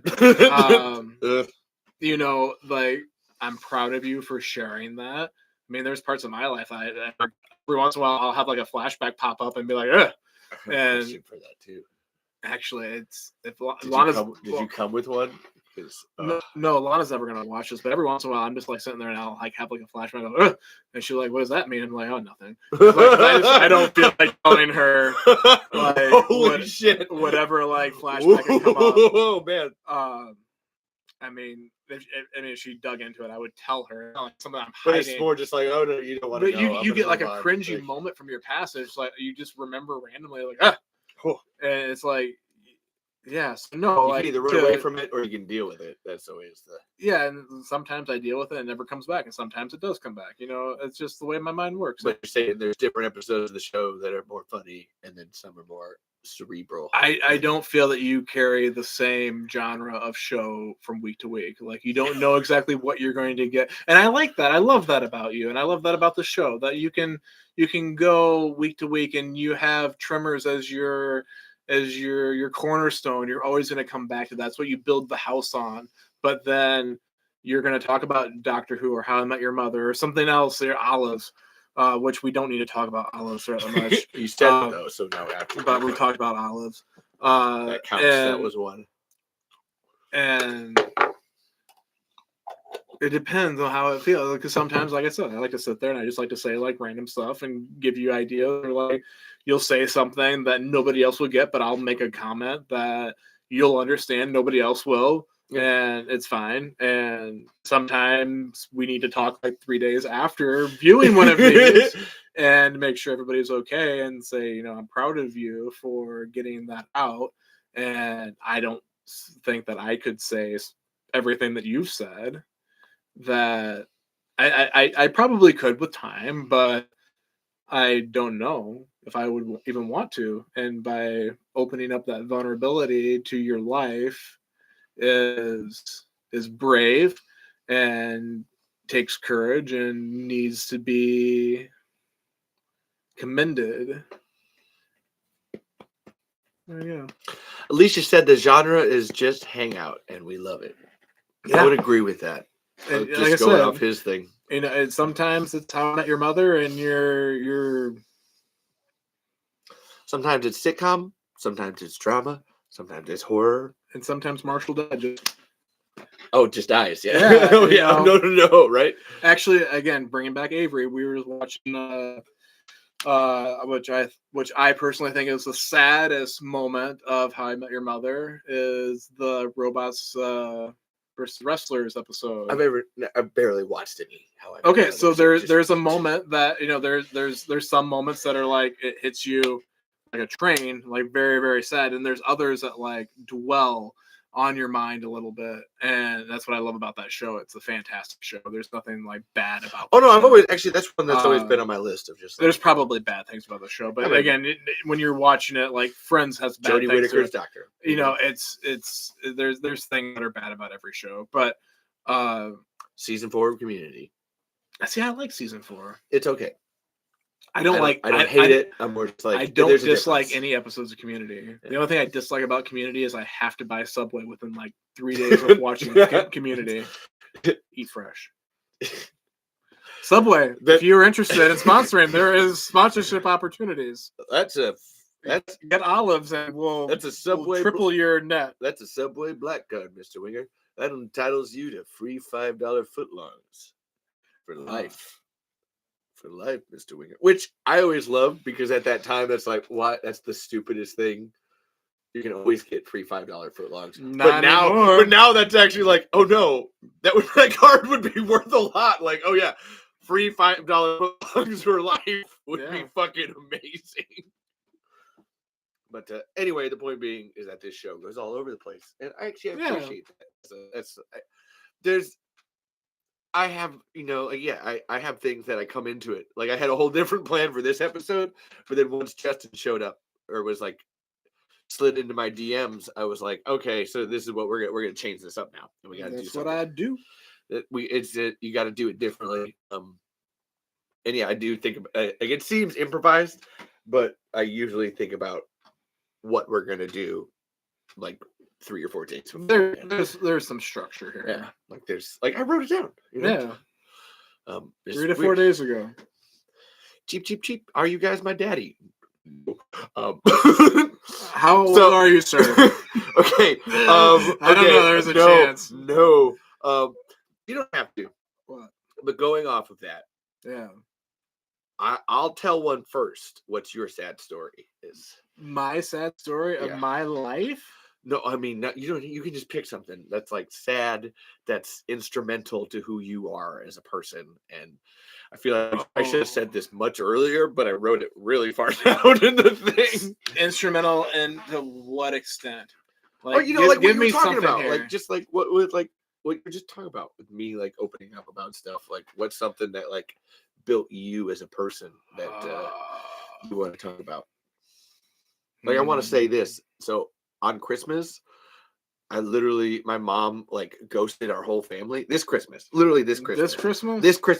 Like my mom ghosted our family. And I actually went over at 2:00 in the morning, like trying to call my mom to like, hey, I brought you presents. Will you like do something? Because her husband was like guarding her. Her husband, Chris, is an asshole. And he actually wouldn't. I was there earlier. I was there at 8:00 at night, but he was like guarding the door and wouldn't let me in. And it was like, oh my god, it's a new development. Yeah, no, it's a whole thing. Like he's actually always been an asshole, but I've been discovering this because I've never like been around him enough. It's usually Lacey that is, and Lacey's always telling me how much like he shits on her and does all this, but I've never like actually seen it. It was only on Thanksgiving where Chris came down and like Lacey had spent all day like making things like a huge fucking a table full of food, and like this is like Lacey that I'm talking about. So like for me to be defending her is, hey, she's like doing something right. And he came down and was like, oh, you didn't tell your mom that the food was finished, while he's like making a plate and then like saying, oh, you're all bad people because you didn't tell her, and she's like upstairs right now. And so me and Caitlin went upstairs, and she's literally bawling her eyes out while she's taking out the nativity set and like putting it up. And me and Caitlin would be like, Mom, nobody forgot you. It's okay. But it just pissed me off because like her husband left her to go make a plate of food, and he was down there eating while scolding everybody for not telling her like that food was done.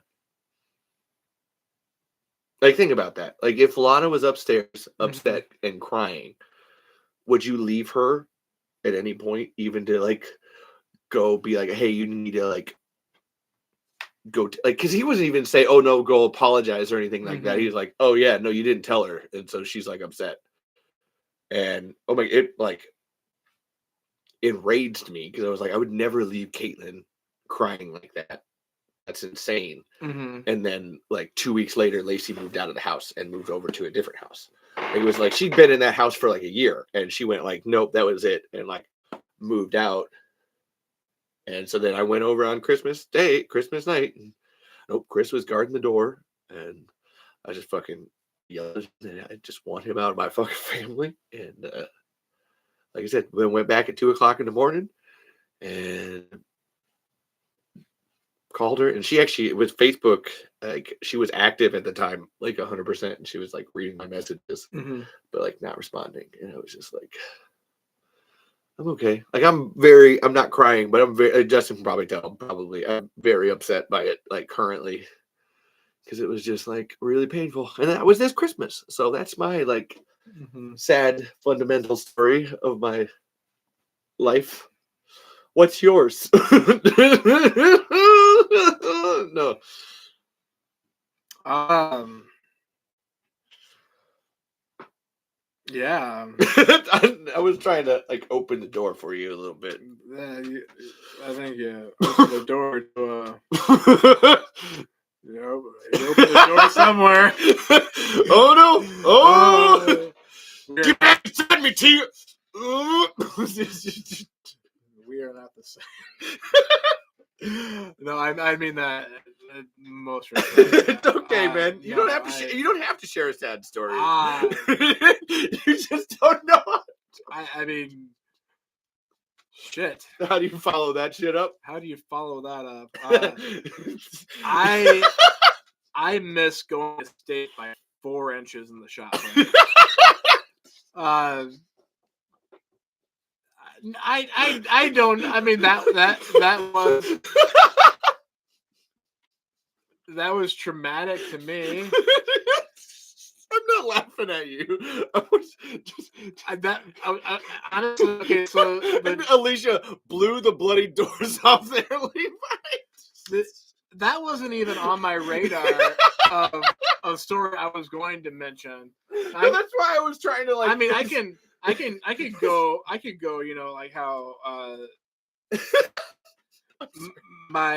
my dad has been very roller coasterish throughout my life, and I feel like that's the best way of like saying that. I've heard enough of that. Yeah. I mean, not that I want it to be any more than that, but I mean that's a solid like way of putting that. That there's been times where he's been more involved and less involved and distracted and present, and we are currently in a focused, present, active portion of life. So that front is good right now, but there's been times that it hasn't been, depending on different circumstances, and that's not where that's where I was originally going to go. But honestly, no. 2008 class 4A track and field was a incredibly. You laugh, but No. I'm laughing at myself. Actually, it's not you. I'm more just like it's not fuck. comparable. But if you're talking about pain, yeah, it was. Was it? Yeah, the pain is comparable. It's you were 4 inches off. What was the? So there was a year, my senior year, that I was like the second. You get people that can compete in a field event usually for high school track and field here in Iowa, class 4A, and I was the second shot putter. And going into our district meet, there was a very real chance I could go to state. And when I got to state, I was going to get blown away. There's no way I could even compete with the state. But the district that we were in allowed that opportunity, that there's usually no chance somebody that's throwing like right at 50 foot is going to be a state worthy person. but everybody that was in our specific district had very similar stats. Like you knew that there was gonna be like one or two people. Like our number one shot putter, my friend Jason, he was gonna go to state. I mean, that was a give me. He was far further than everybody else. You know that he was going into there as like a ranked 1 or 2 person, and he made it to state. I mean, it was gonna happen. But I, as kind of like a mediocre shot putter, had a chance, and I finished 7th at districts. And between my 7th and a qualifying 4th place throw, the top 4 go to state. There was 4 inches between 7th, 6th, 5th, and 4th. Oh. And if I would have lost by 4 inches. If I would have thrown my best throw, I would have made it like 3rd, I think. Oh, yeah. So all I had to do was just match my best. Just that close. I was literally that far from going to state. Not that far. And again, like it's not probably I would have got like destroyed at state. I mean, I would have But been to able go there is the opportunity. Is the fun yeah. So I mean, that was hard on me. And actually coming like back to my dad, like my dad was like one of the first people I called, but like he was very athletic in high school. So knowing like where I was, that I didn't like make it, like I was in like tears and upset about that. That was, I don't know, probably a very Tremors related conversation that, you know, the graboids that were there and yeah. Oh yeah. Yeah. Talking the Tremors graboids of your feelings, you know, they're underground and then they come to the surface and they get you. No, it's a thing. Like, that's no, you're joking, but that's the metaphor. That's it's a thing that you. We gotta pull Tremors into this occasionally. It's like a tentacle. It stretches over here and brings it in. Yeah. So no, that was a thing that happened. The Tremor saga is pretty dope. I would agree with that. That's why we're here. Yeah, it's good. That's a whole story. That's why it's a saga. Not a series, it's a saga. It's a story. If I ever wrote a book, it would be, oh my God, really, Anthony? They shifted the earth by 4 inches? They might have. Just that little bit of earth shift. Oh, the graboids did. Oh, sorry. I thought the earth, like, physically, like, oh my God. So, yeah, your story, not the same, but I mean... I missed the shot put by 4 inches. My mom ghosted me on Christmas. My mom ghosted my whole family on Christmas. Not the same, but I'm like this. So here. Okay, there's a it's side appreciated, story. Anthony. Thank you. There's a side story to this. Olives, Anthony. We're here eating olives. Eat the olives. Cheers. Cheers. Whiskey. Don't tell Dina. So do tell Dina. Don't tell Daniel. I've been told that I miss like pertinent items to stories that like make them a lot more understandable. Yeah. So here's the thing. Like, I thought that was understandable. No, so I wanted to go to state really, really bad because I love being in groups that I don't belong in. And okay, it was too much of a think base. That was more like what are you talking about? Our long distance runners, which I actually did long distance in middle school once. Oh, someone sent fire. Fireball. Blaster fire. So our long distance runners had special hats that were knit by one of the long distance runners' mom. And I think I see where this is going. So my thing was, I said, hey, if I make it to state, will your mom make me a hat? And because I like to be included, like it's the FOMO thing. I like to be included with everything, whether I belong there or not. And I didn't make it to state. Yes, we play D&D. Yes. Shatter. Fog cloud. Also, the hat. Oh, wow. Okay. That's there too. But you wanted to go to state, the hat. Yeah. So I didn't go to state. But when I showed up to that friend's grad party, his mom had made me the hat, even though I didn't make it. I am the only non-long distance person, to my knowledge, that had gotten the long distance runner's hat, and I still wear it occasionally. It's just this red knit hat, kind of like your gloves. Yeah. But then she put like your last name on like the front brow. Oh my God! So like Zach Braff, his name's Zach Braff, like the actor. Yeah. Uh, I thought you were making a reference. Like, no, like his name is the same as the actor. Oh, okay. So I mean, if the actor is watching, fantastic. Thanks for joining. Not sponsored. Not sponsored by him, though. Not a sponsor. I mean, no, this is no Scrubs. I don't want no Scrubs. No, that song is 30 years old. Don't go chasing. Is it 30 Tremors or Falls. 25? I have no idea. One of the two. It's turning old this year. I just know that it's TLC. You know. Yeah. Got to creep. Anyway, no. It was so nice. That's sweet. Yeah. So I actually so that contextually, yeah. I mean, it was already sad. It didn't help. It was my participation trophy in life. Like we're back to that again. I definitely did not deserve it, but I got it anyway. Yeah, hey, so. but I don't know. It made you feel better. That's a good thing, man. I am actually, my life is full of like little stories like that where I'm like one of only or one of very few that made certain things happen that you don't even know about. I'm not supposed to. That's like, I don't know. You don't know everything about my life. It's the doctor story. It's like, occasionally you get like a doctor story. Yeah, man. That's the. Don't read that. Actually, there was a time. Don't read that. Don't qualify that. Or you can. It's up to you. I mean, there was a time that I was. That person actually. I clicked out of this TikTok live, and that person actually came back. So I mean, if you want to read it, that's fine. Well, I'm not gonna read it. You can read it, but okay, fuck it. For dessert, I tried Vaseline with mandarin oranges. I was eating like 10 pounds of clementines. That seems like a tiny orange. Yeah, a little orange. I ate 10 pounds of those a week for like. I thought that dude was sticking their penis in it. I don't know what he's doing with, or they are doing with it. I don't know. But they're sticking the mandarin orange up. I ate so many clementines that I turned orange. I was literally orange. Like our shower liner turned orange because I was that. I think we were at oh my god, what? Maybe. No Scrubs is 23 years old apparently. Thank you, Alicia. It's an oldie. Thank you. Did you turn orange? I turned orange from eating too many clementines. Oh man, I have like questions.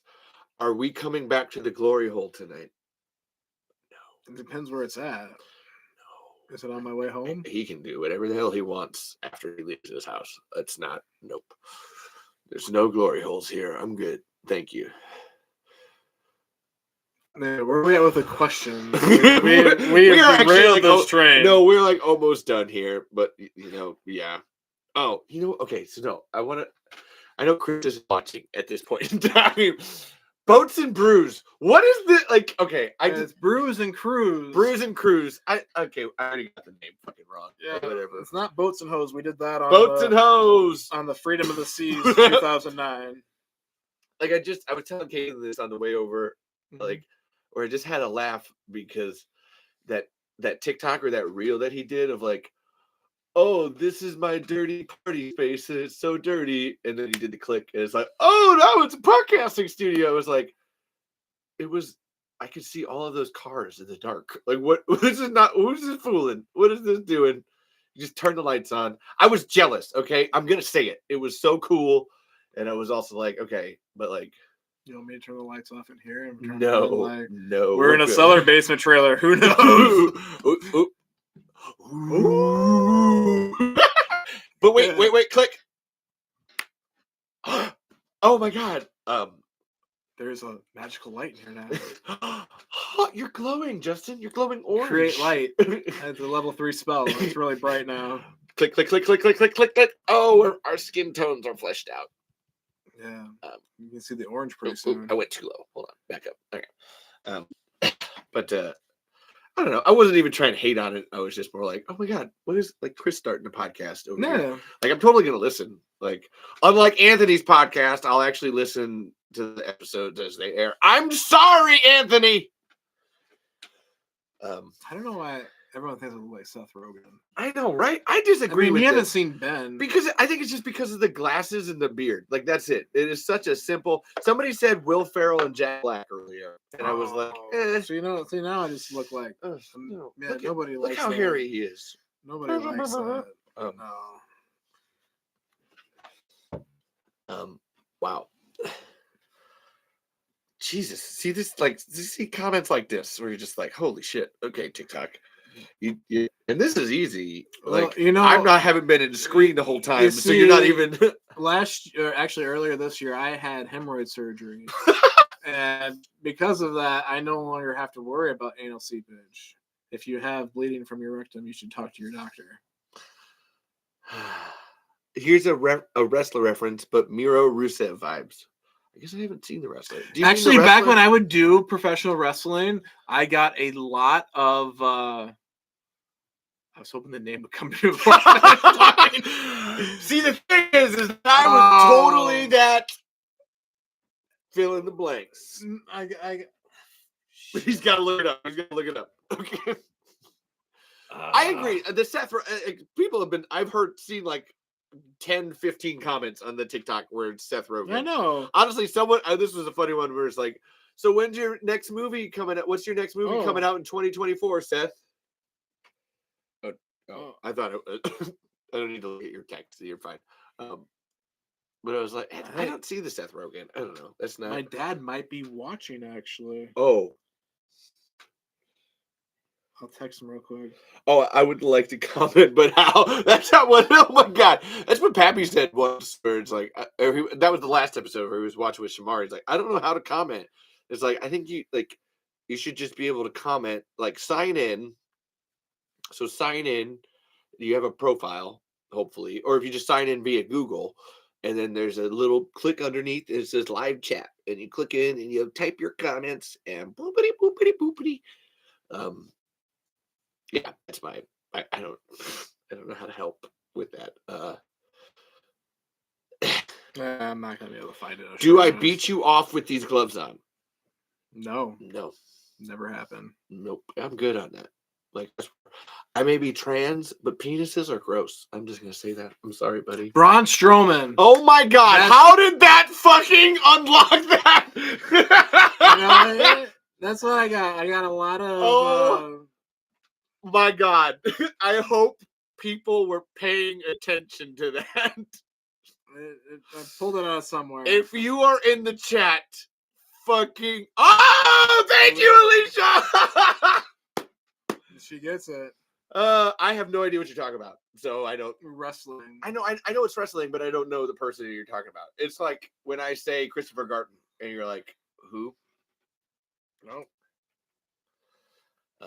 My dad's sleeping. Oh, Jason's still there. Oh, get these hands, Braun.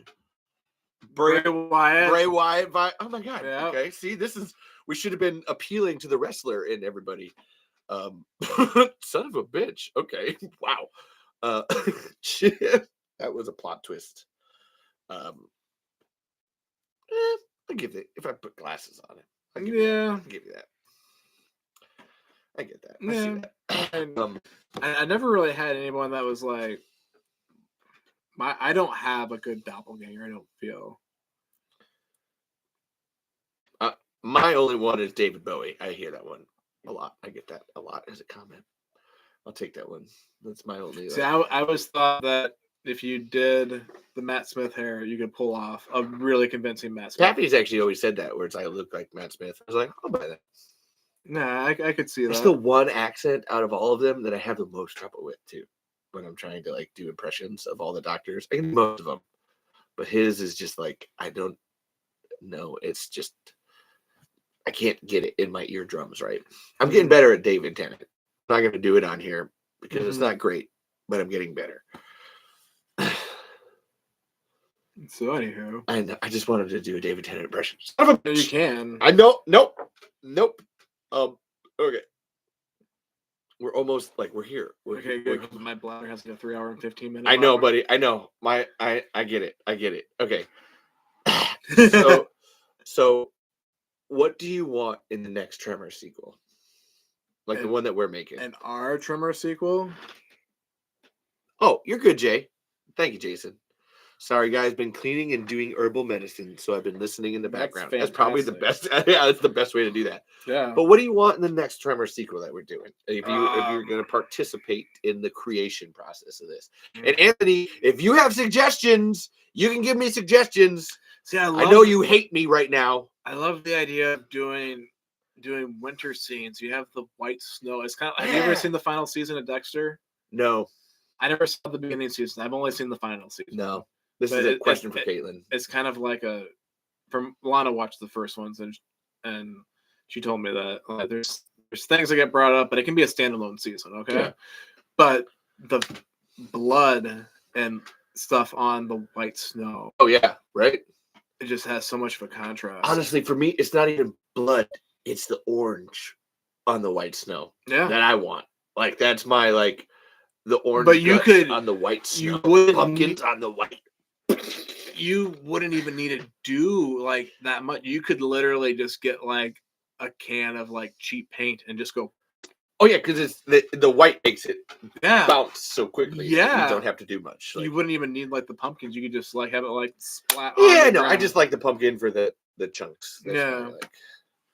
But you want some wintertime sadness. You want the wintertime, the snow. I think it'd be a new story. Yeah. Well, that's the point is that, like, there's something that people always call out with Shriekers. Because I want to do Shriekers. Like, we've done original Graboids, and then we did baby Graboids. Mm-hmm. So I want to do Shriekers. And there's something that people always call out with where it's like, so Shriekers in the desert environment doesn't work because they have heat seeking. Mm-hmm. And, like, it's so hot. So how are, like, which doesn't actually make sense because if you, like, know snakes and stuff, yeah, like, it does work. It does work, like, biologically. So it's just like, oh no, you're kind of being stupid about it. Like, our body temperatures are different than the ambient body temperature, so it's fine. But I think Shriekers in the snow is a really funny way to do that. Of just, like, because you have to, it's harder to, like, hide your body heat because you have to make yourself colder in the wintertime. Mm-hmm. Like, whereas you're trying to be warm in the wintertime. So trying to find things to keep yourself cold in the wintertime to hide from the Shriekers is to advance the difficulty on the game kind of a thing. Then, I mean, that being said with, like, Graboids too, like, every time you take a step on snow, you're going to have that crunch. You couldn't really... And who knows, maybe, like, rocks and concrete wouldn't be safe from, like, wintertime Graboids if they were, like, that much more... The slow, sturdy fuckers. Yeah. Like... Well, and then even that stuff is more brittle, like, in that point, too. Yeah. So that's the whole thing. Like, frozen ground is hard to go through, so you have to be stronger, and then going through, like that concrete being more brittle, like, that's not safe. Even when it's thawing and it's breaking. Graboid guts in the snow would be amazing. Shriekers with predator vision. Well, that's what Shriekers are. They already have the predator vision. And do Cuz got a scarf on? Yeah. Fuck yeah, Cuz got scarf on. We got Doctor Who. Ship. I don't know what the fuck that was. That's not even an impression. That was just bad. Yes. So you want wintertime. That's I agree. That's where I'm at with it too. I mean, untouched horizons. Yeah. It hasn't. Not sand, but actual snow. Okay. This is my last wild one, and I need some help with this, and I need you here because you know money, and this is I maybe should have asked this one sooner. All right. So I was talking to the guy making the newest Tremors book, Octavio, and he doesn't know any of the budget numbers for the newest movies. Okay. But we know the box office numbers, and they don't make sense for how much budget is being, like, spent out to keep making more movies. So, like, if Tremors has made, and this is like the Google Wikipedia figure, has made like $500 million in its lifetime, why has it never made any money? But then if it's never made any money, why are there so many sequels and a TV show and a fucking podcast about it?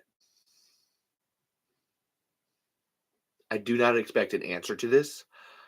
I just needed to talk about it out loud. Okay. Like, so I know you know your money. Like, give me some financial reasoning besides laundering money for tax stuff. I don't think laundering money. I feel like just taking advantage of the tax system or, like, the finance system where you can take expenses that you probably don't need to claim. Like you can claim, but you wouldn't need to claim type of thing. And you can make anything lose money. Oh yeah, legally. Yeah. The original So, Tremors has never made any money, quote unquote. You don't have the merchandising. I mean, that's big for movies.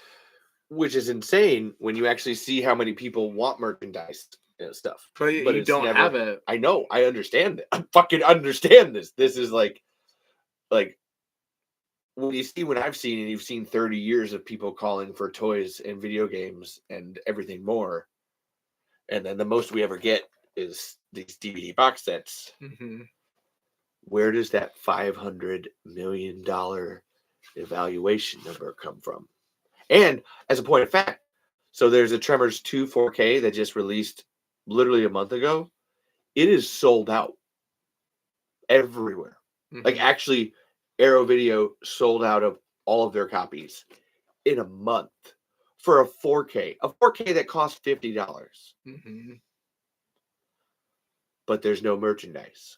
But there's no, oh, hey, we should make more money. The studio that made Tremors closed. They say that Tremors doesn't actually make any money.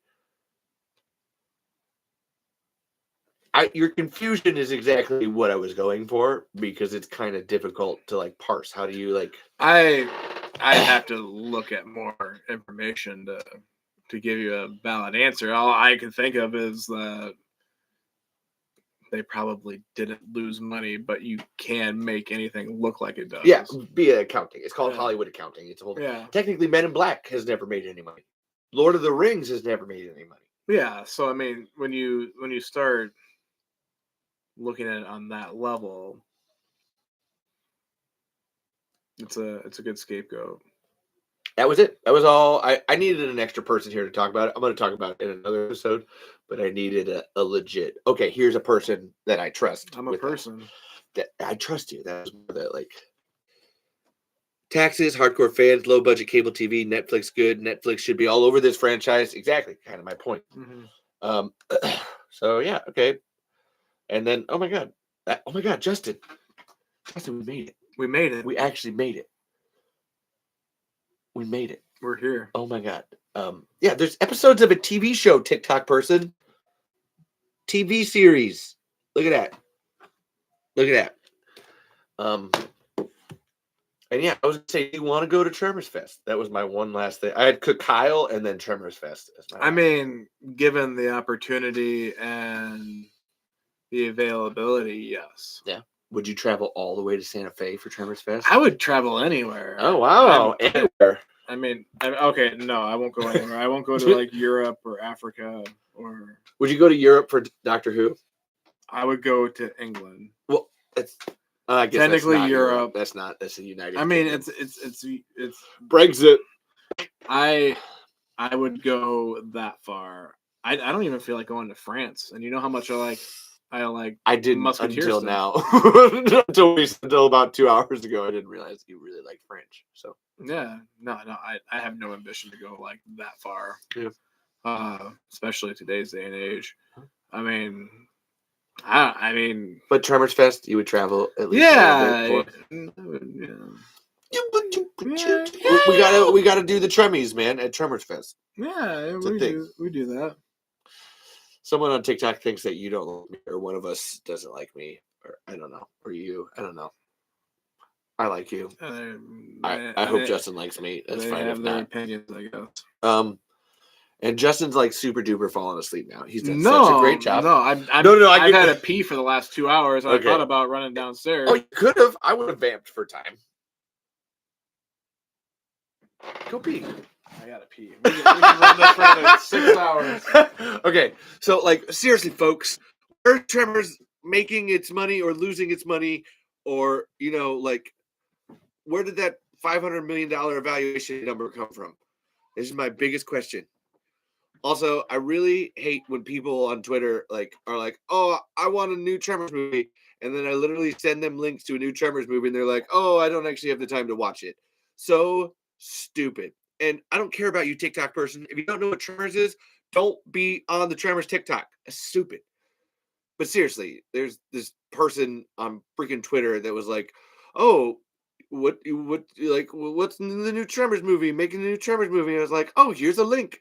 And they were like, "Oh, is it on IMDb? I can only watch it if it's on IMDb." And I'm like, "You can fuck off out of here." And then, in fairness, I actually went onto IMDb and tried to submit like my Tremors movies there. I mean, I did actually. It's just a fucking huge form, and I'm pretty sure it's not going to work because I'm not an official studio. So like, fuck off. If you don't choose Tremors, then fuck you. That was an impression. I'll call that one. Totally counts. But like seriously, I hate it. Just like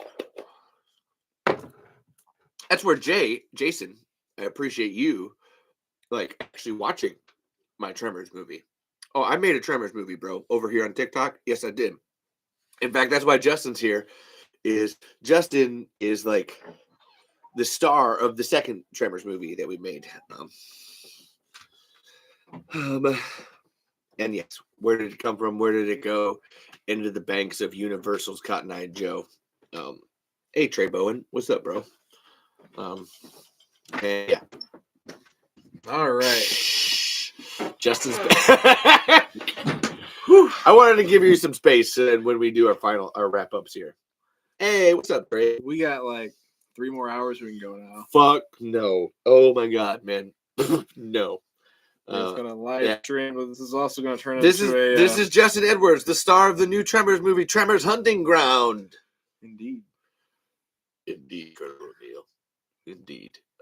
What'd they call it when you like used to like call in to like make donations to a thing like a telethon? Yeah, we're gonna turn this into a telethon. We're gonna take your donations and sponsorships. My mother-in-law made these mittens. They're dope. And yeah, oh my God, that would be great. Have like a telethon to make another Tremors movie. That would, yeah. Oh, cuz your cuz apparently is an actor. Hey, cuz. You don't. I'm a lot of things. You don't look very G, but I get it. I understand. That's okay. Oh my God, we actually did like hit everything. Wow, I'm proud of us. We did it. So, Justin, before we get to the end, they think we're married. Oh, no. No. His wife is 30 miles away, and my wife is 20 feet down there. We have different 10 wives. Feet. Yeah. So, Justin, yes. Wrapping it up. Give us your thoughts in a neat bow.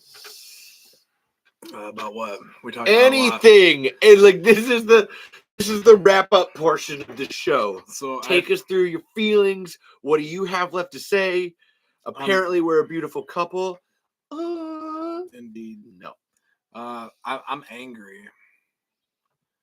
I'm angry at El Nino because we don't have any ice.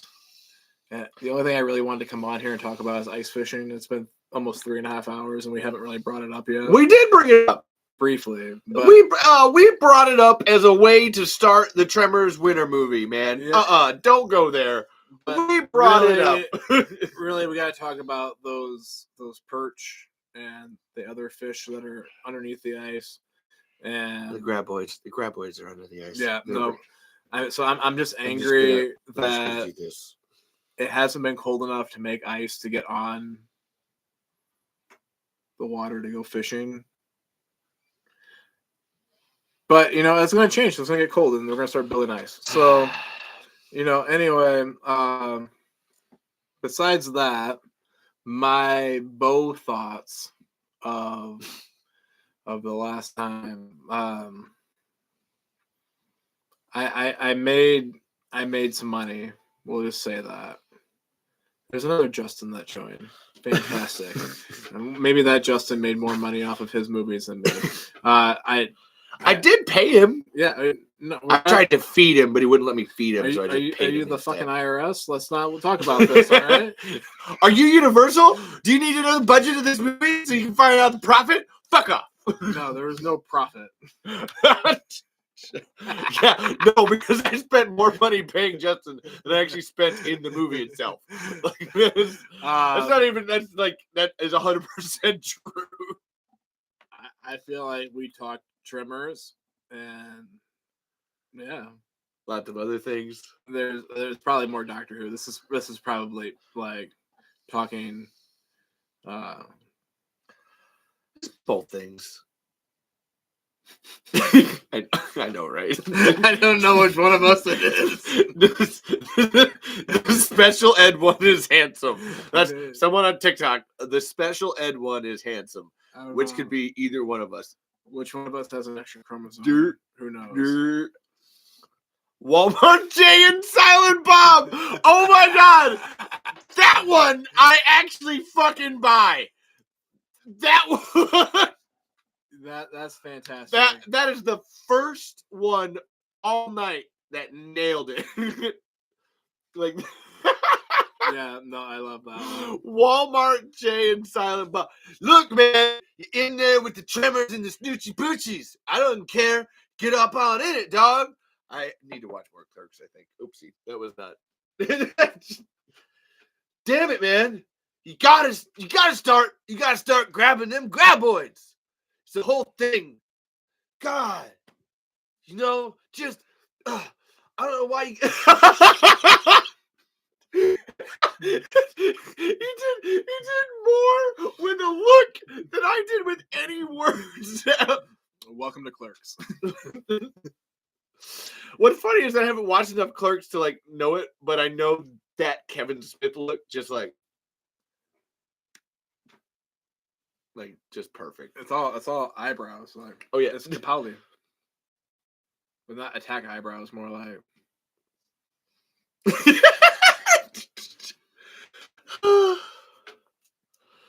oh. So anyway, Bo, Dr. Tremors. Yeah, Dr. Tremors. And an ice fishing podcast. I mean, we could do that like a couple months ago, I guess. Anywho. No, ignore them. Ignore their comments. I will filter TikTok comments. Filters.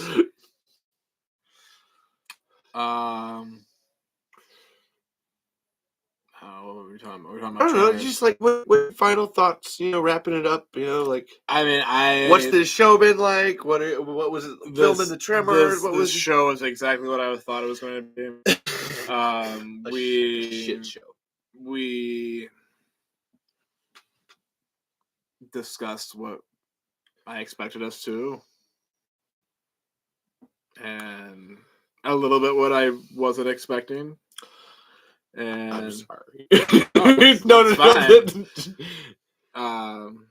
I'm glad, Anthony. I'm glad you were here for that because I know you love Clerks. But yes, Walmart Jay and Silent Bob. I don't know. It's your show, and we're here. It's your world. We're just living in it. It's all of our world, and we're all living in it together. But this is your world. This is my show. Yeah. That's, I don't know. I mean,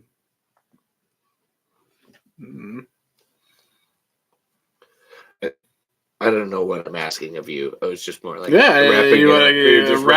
everything up. I can wrap it up too, but I always like we discuss things, and we talk Tremors, and I waited 3 hours to pee. Now I got that. Hilariously, so this other person, this person who's an asshole on TikTok, is saying that Justin is really awkward and he doesn't like being here and he just wants to leave.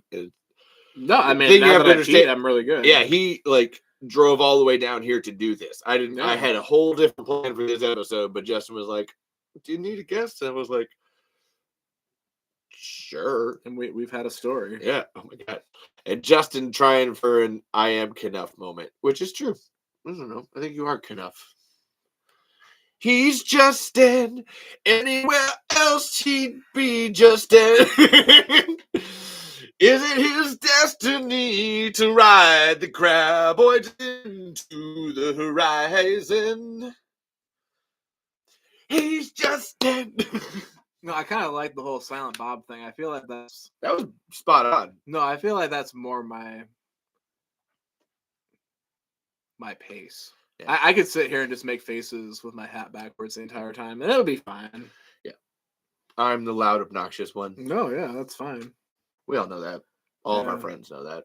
That's pretty much it. Because I feel like the loud, obnoxious one most of the time. Oh my god, what? Yeah. What? Yeah. I just, do. No, wrong. I mean, I love you. Like, if you want to be the loud, obnoxious one, No, please. I feel like that a lot. I always feel like I'm the loud, obnoxious one, and it's a fear. It's a constant fear that you all like hate me. Like that's like. Well, we share that then. That's good. We do share that. Like occasionally, like texting like the friend group, and nobody responds. Oh my god, like they do. They're just like, it's literally sometimes it's just me and Justin, and they're just like, what the fuck is Ben will join in. Yeah, but then otherwise it's just like, what the fuck is going on here? And it's okay. No, it's fine. It's just I know that when I partake in activities, I become a little extra obnoxious or what have you. He silent bobbed up is what he's trying to say. Like when he went to go pee, that was his. No, I know you did. I know you did. I'm just kidding. Again, drinking's new to me. I didn't drink for like a year. Yeah. I stopped drinking because of the surgery and everything, and then I started again recently. And I mean, I can still handle my liquor, but at the same time, it's still kind of new again. And I had the same exact CD holder when I was a kid. What? Your CD holder there, the little basket. Oh. I had the same exact one. So anyway, yeah. Okay, so I'm gonna help Justin here. So this has been. I hope you've enjoyed yourself. I have enjoyed myself, and thank you for being in. Fantastic. Thank you for being in our Tremors movie. My Tremors movie. It's your. That's why I say ours. It's everybody's Tremors movie. Like we're having everybody who participates. We've had a solid 10 viewers tonight, and that's been fantastic. I would agree. Thank you, everybody, and yeah. Thank you. Now we're down to 2. So thanks. I don't really care. Like that's like. Again, nobody listens to this show. Nobody cares. Well, nobody. Justin and Alicia listen to this show. That's about it. Edwin took off, and Edwin took off, and Anthony hates my guts, so it's a good thing. You know, and thank you, Jason. Yes, Jason's been awesome. Jason's been over there, baby. And they understood your wrestler reference, which we needed. That was important. That was integral. I'm not even sarcastic. Like that was actually integral to this whole thing. I love how our friend group pulls certain things from certain places and like slaps it together, and like how I introduced you and Caitlin and Joe to professional wrestling. Yeah, dude. That was a heck of a time. Oh my god. That's fucking cool, man. That was a thing. That is. I get wrestling now. Yeah, and so like having those other experiences. We all influence each other. Yes. Yeah. Like now, I hope you watch Dave Made a Maze. Like I bought it for you for like I think you'll really like it. They made it for like a $500,000. It's very. I wouldn't say cheap, but it's a well done practical effects movie for what they do, and then it's got a great story and heart to it, and it's really. Everybody too. Dave Made a Maze is one of my like all-time favorite movies. Like it's so good. So I hope that influences you some. And like I said, that guy like wrote the newest Tremors movie before it got canceled. So and he's gonna be on this show too, so I'm excited for that. Really? Oh yeah. I'm like waiting for it. And then actually I got Jonathan Melville, the guy that wrote this book, coming on soon. Finally got his email and we're hooked up. So the guy who wrote the Tremors book gonna be on. I'm super excited. I'm hoping to do him for my 50th episode. That's my extravaganza plan. And that episode will be brought to you by Crown Royal. If you're gonna show up for no, you can't be there. It only has to be there. No. The interview episodes have to be. They cannot be live because then they're nothing done. No, that's okay. That's why those are separate genres of episodes. We can just be a special guest occasionally. That's fine. Yeah, anytime you want to come down, I'm happy to have you. Yeah. Even if actually, if you brought Ben, then then there's a third. Like, what the fuck is going on here? I don't think Ben works on. I don't know why Ben's not on here. Yeah, I sent this to the group, and they're not here. Shame. Yeah. Joe and Molly and Ben and Dessa and Lana. How are you not here, Lana? Lana's asleep. I know. So is Caitlin. It's 11:44. So. Oh wait, are you texting? Oh yeah. And he's literally texting the group right now, shaming them all for not being on this 4-hour-long podcast. It's been 4 hours. Almost. Is that too mean? No, just send it. Just send it. Just send it. There it is on my screen.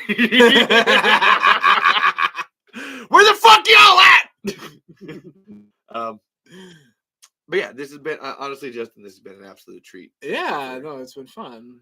Thank you for being here. And Alicia says, "Thank you, Justin. Wrestling is a fun time. Wrestling is a fun time." And thank you, Alicia, for watching these back. Apparently, Alicia watches these back. That's the whole thing, baby. I appreciate it. Because this is fun. This is. I mean, I'll watch if I miss a live one, then I will watch it back. Yeah. I don't normally repeat watch. Oh my God, they're 4 hours long. What the fuck are you repeat watching? Like I wouldn't. I have a hard enough time listening to this myself. I feel like to edit it. This is getting on the longer end of these shows. Oh no, this is like we actually might beat the time. Like, well, I mean, if there's a challenge to be, we're gonna beat it. We're gonna beat it. Met, then challenge accepted. 3:45 is the longest other episode, so that's where we're about 5 minutes away from it. Baby thumper, what vampity vamp vamp. And people do watch 4 hours of this TikTok asshole. So yeah. Well, both Joe and Molly have seen it. And we haven't changed our amount of viewers yet. I know. Well, in fairness, that counter is sometimes wrong. I find out much later that oh no, there was more people watching than it actually says. So it's fine. And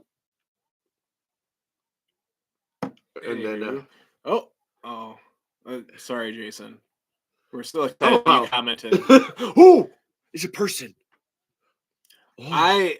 I have not watched it yet. I tried convincing my wife to watch it. The comment is, you've seen the Iron Claw movie, so that's where we're for the audio people. My wife was wondering if Zac Efron was going to start singing in that, and I don't think it's going to happen. So probably not going to be a watch until it's streamable for free. I'm sorry.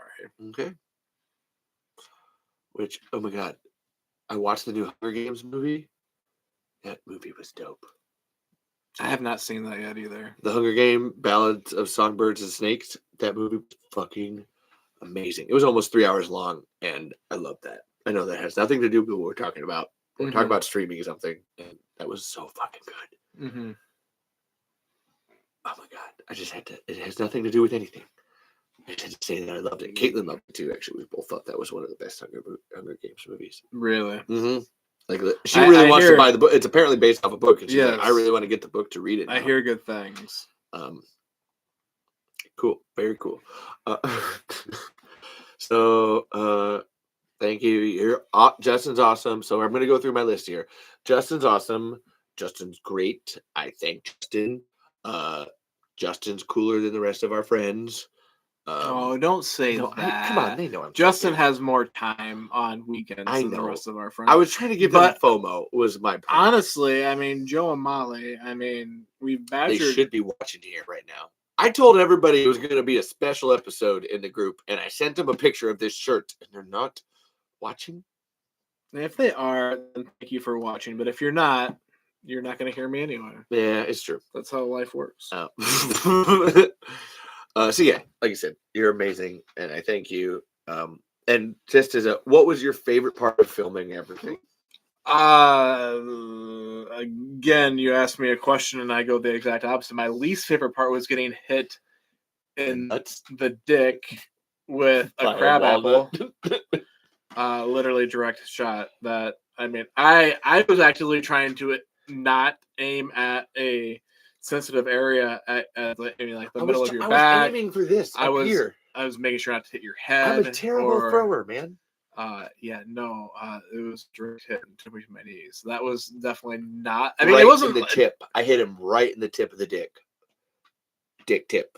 Yeah, it was bad. TikToks love that. I felt really bad afterwards. That was probably the worst moment. Best moment. Best moment. Come on. Best. Oh. The improvised knife scene. Oh, that was a solid moment. Dude, that was one of for you, out of everything that I was editing, that was my favorite thing. Like, that was so fucking cool. Yes. Like, that was because it was 100% Justin. I did not have that scripted or anything like that. Like, and I didn't think you'd come up either. It was just, he just did, and I was like, I'm not gonna say cut. This is so good. We're just gonna keep doing this. Go. It was really, and then he had the knife like down the camera, and it was just like fucking beautiful.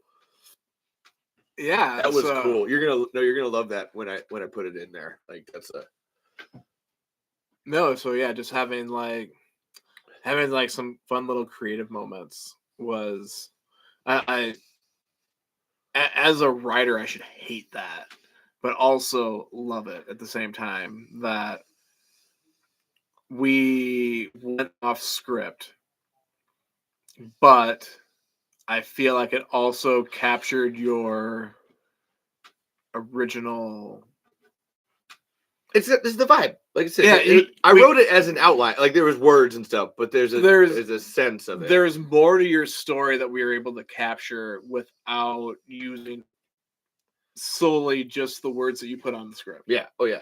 So having that door open, that's definitely a door that we would be willing to open.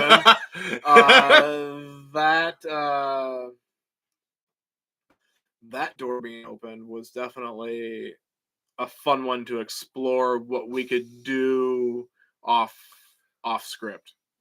Like Chase became a badass in that moment. Like before that, it was all like the guns and stuff, which is cool. But the minute you pulled out that knife, it shows like that character like thinking in the moment and like actively like like there's a fear. And that's what I loved about like getting the camera in your face was there's like this fear, but then also like staring it down. It's just so cool. Didn't write that. Had nothing to do with that. Not me at all. Not a fucking thing. And it was awesome. Like I would say that was my favorite part of your whole performance. Like yeah, I mean that was definitely just me like taking the character and like living in the moment. Made it your own. You knew it better than I did by that point. So yeah. Cool. Okay. So yeah, awesome.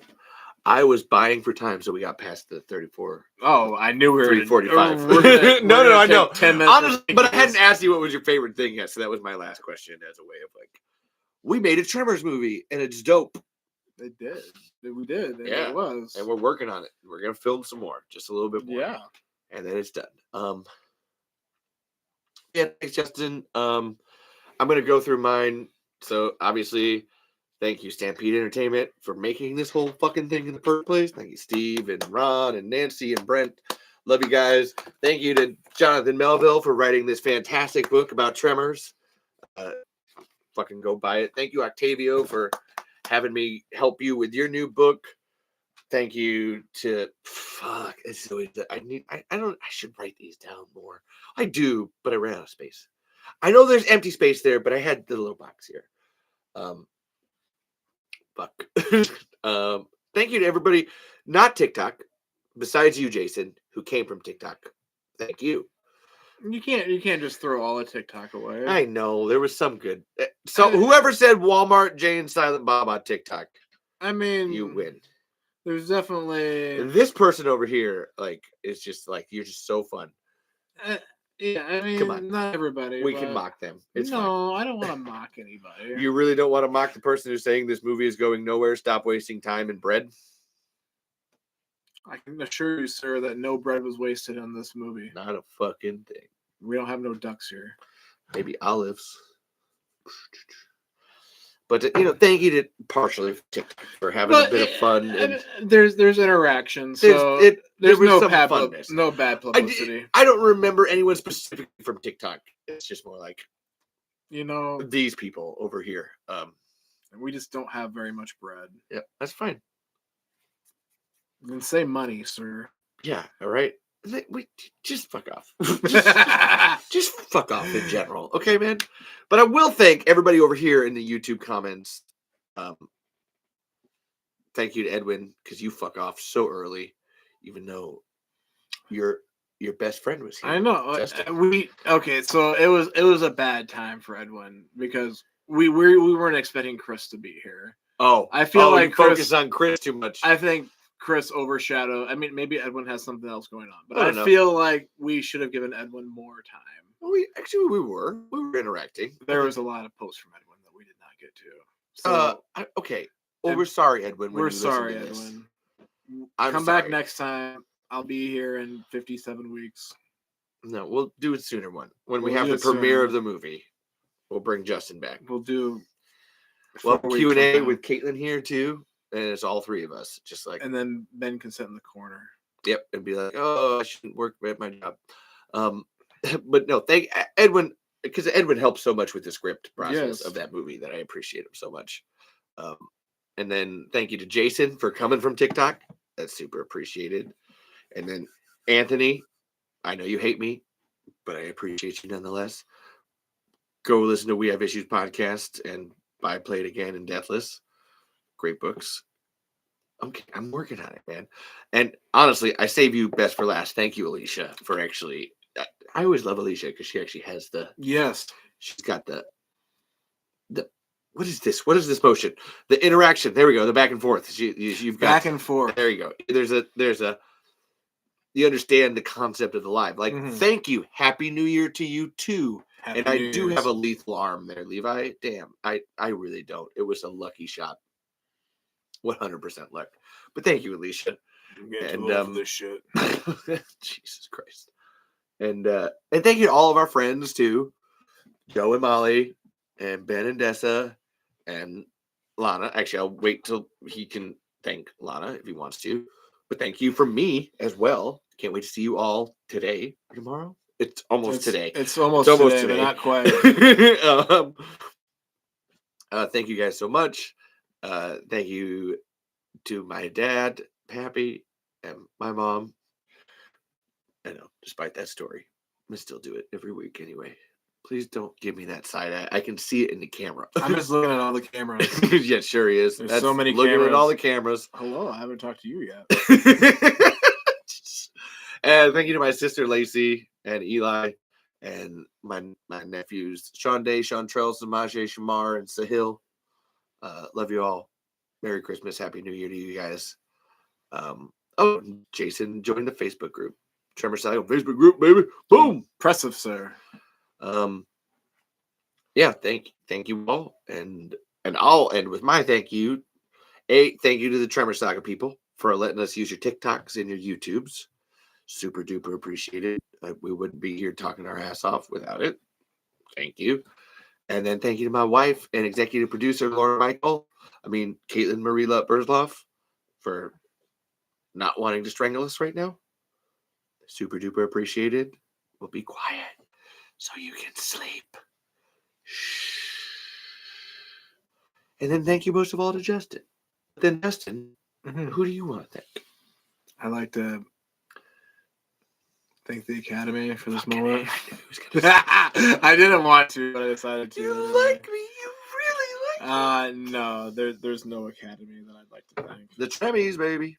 They're not established yet. When they are, then absolutely. If I have to make my own trophy, I will. Participation trophies are fantastic. I would like Don't Make a Weird podcast for the olives. I appreciate it. I would like to thank my wife, Lana, first of all, rather than last.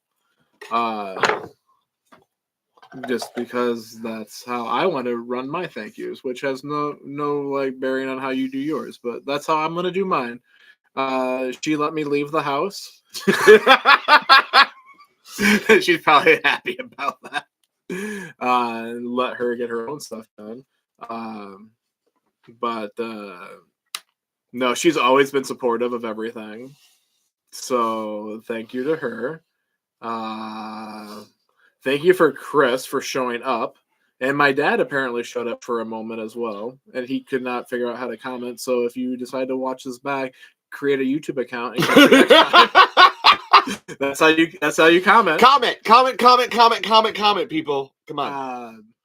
But no, Chris starts his podcast on, I think he's starting it Monday. Boats and Hoes. It's called Brews and Cruise. I will be a special guest on that at some point. And we'll talk about something. Tremors. Mostly. You talk about Tremors. I'll bring Tremors up. We'll discuss talking Tremors and the Tremor Saga. Thanks for letting us use your platforms here. And It's also, I don't know. It's gonna be about drinking and like motors. Yeah, it's brews and brews. I understand the concept. That's why. But we're gonna talk about other drinking and other different types of motion too. I want to talk about cruise ships. We could talk about cruise ships all day. I'm canceling this podcast. I don't know. I'm sorry, Joe and Molly. At this time, you're the only two that have seen my profane message in our group chat. You're obviously at home. That's where the fuck you're all at. You could definitely forgive me for this in the morning. That'd be fantastic. Actually, it's the morning right now, so you can forgive me at any time. We're going to thank Levi for having me on the show, and also for the forgiveness that I boogered up pronouns within the first 5 minutes that I was here. I don't know. You're on my show. There's probably other people that we should thank, but like who? That's what I like who? Right? Oh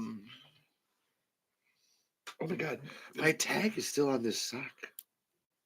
Is that a price tag? No, it's just like a tag. Oh, okay. I've been wearing these for like 2 weeks now.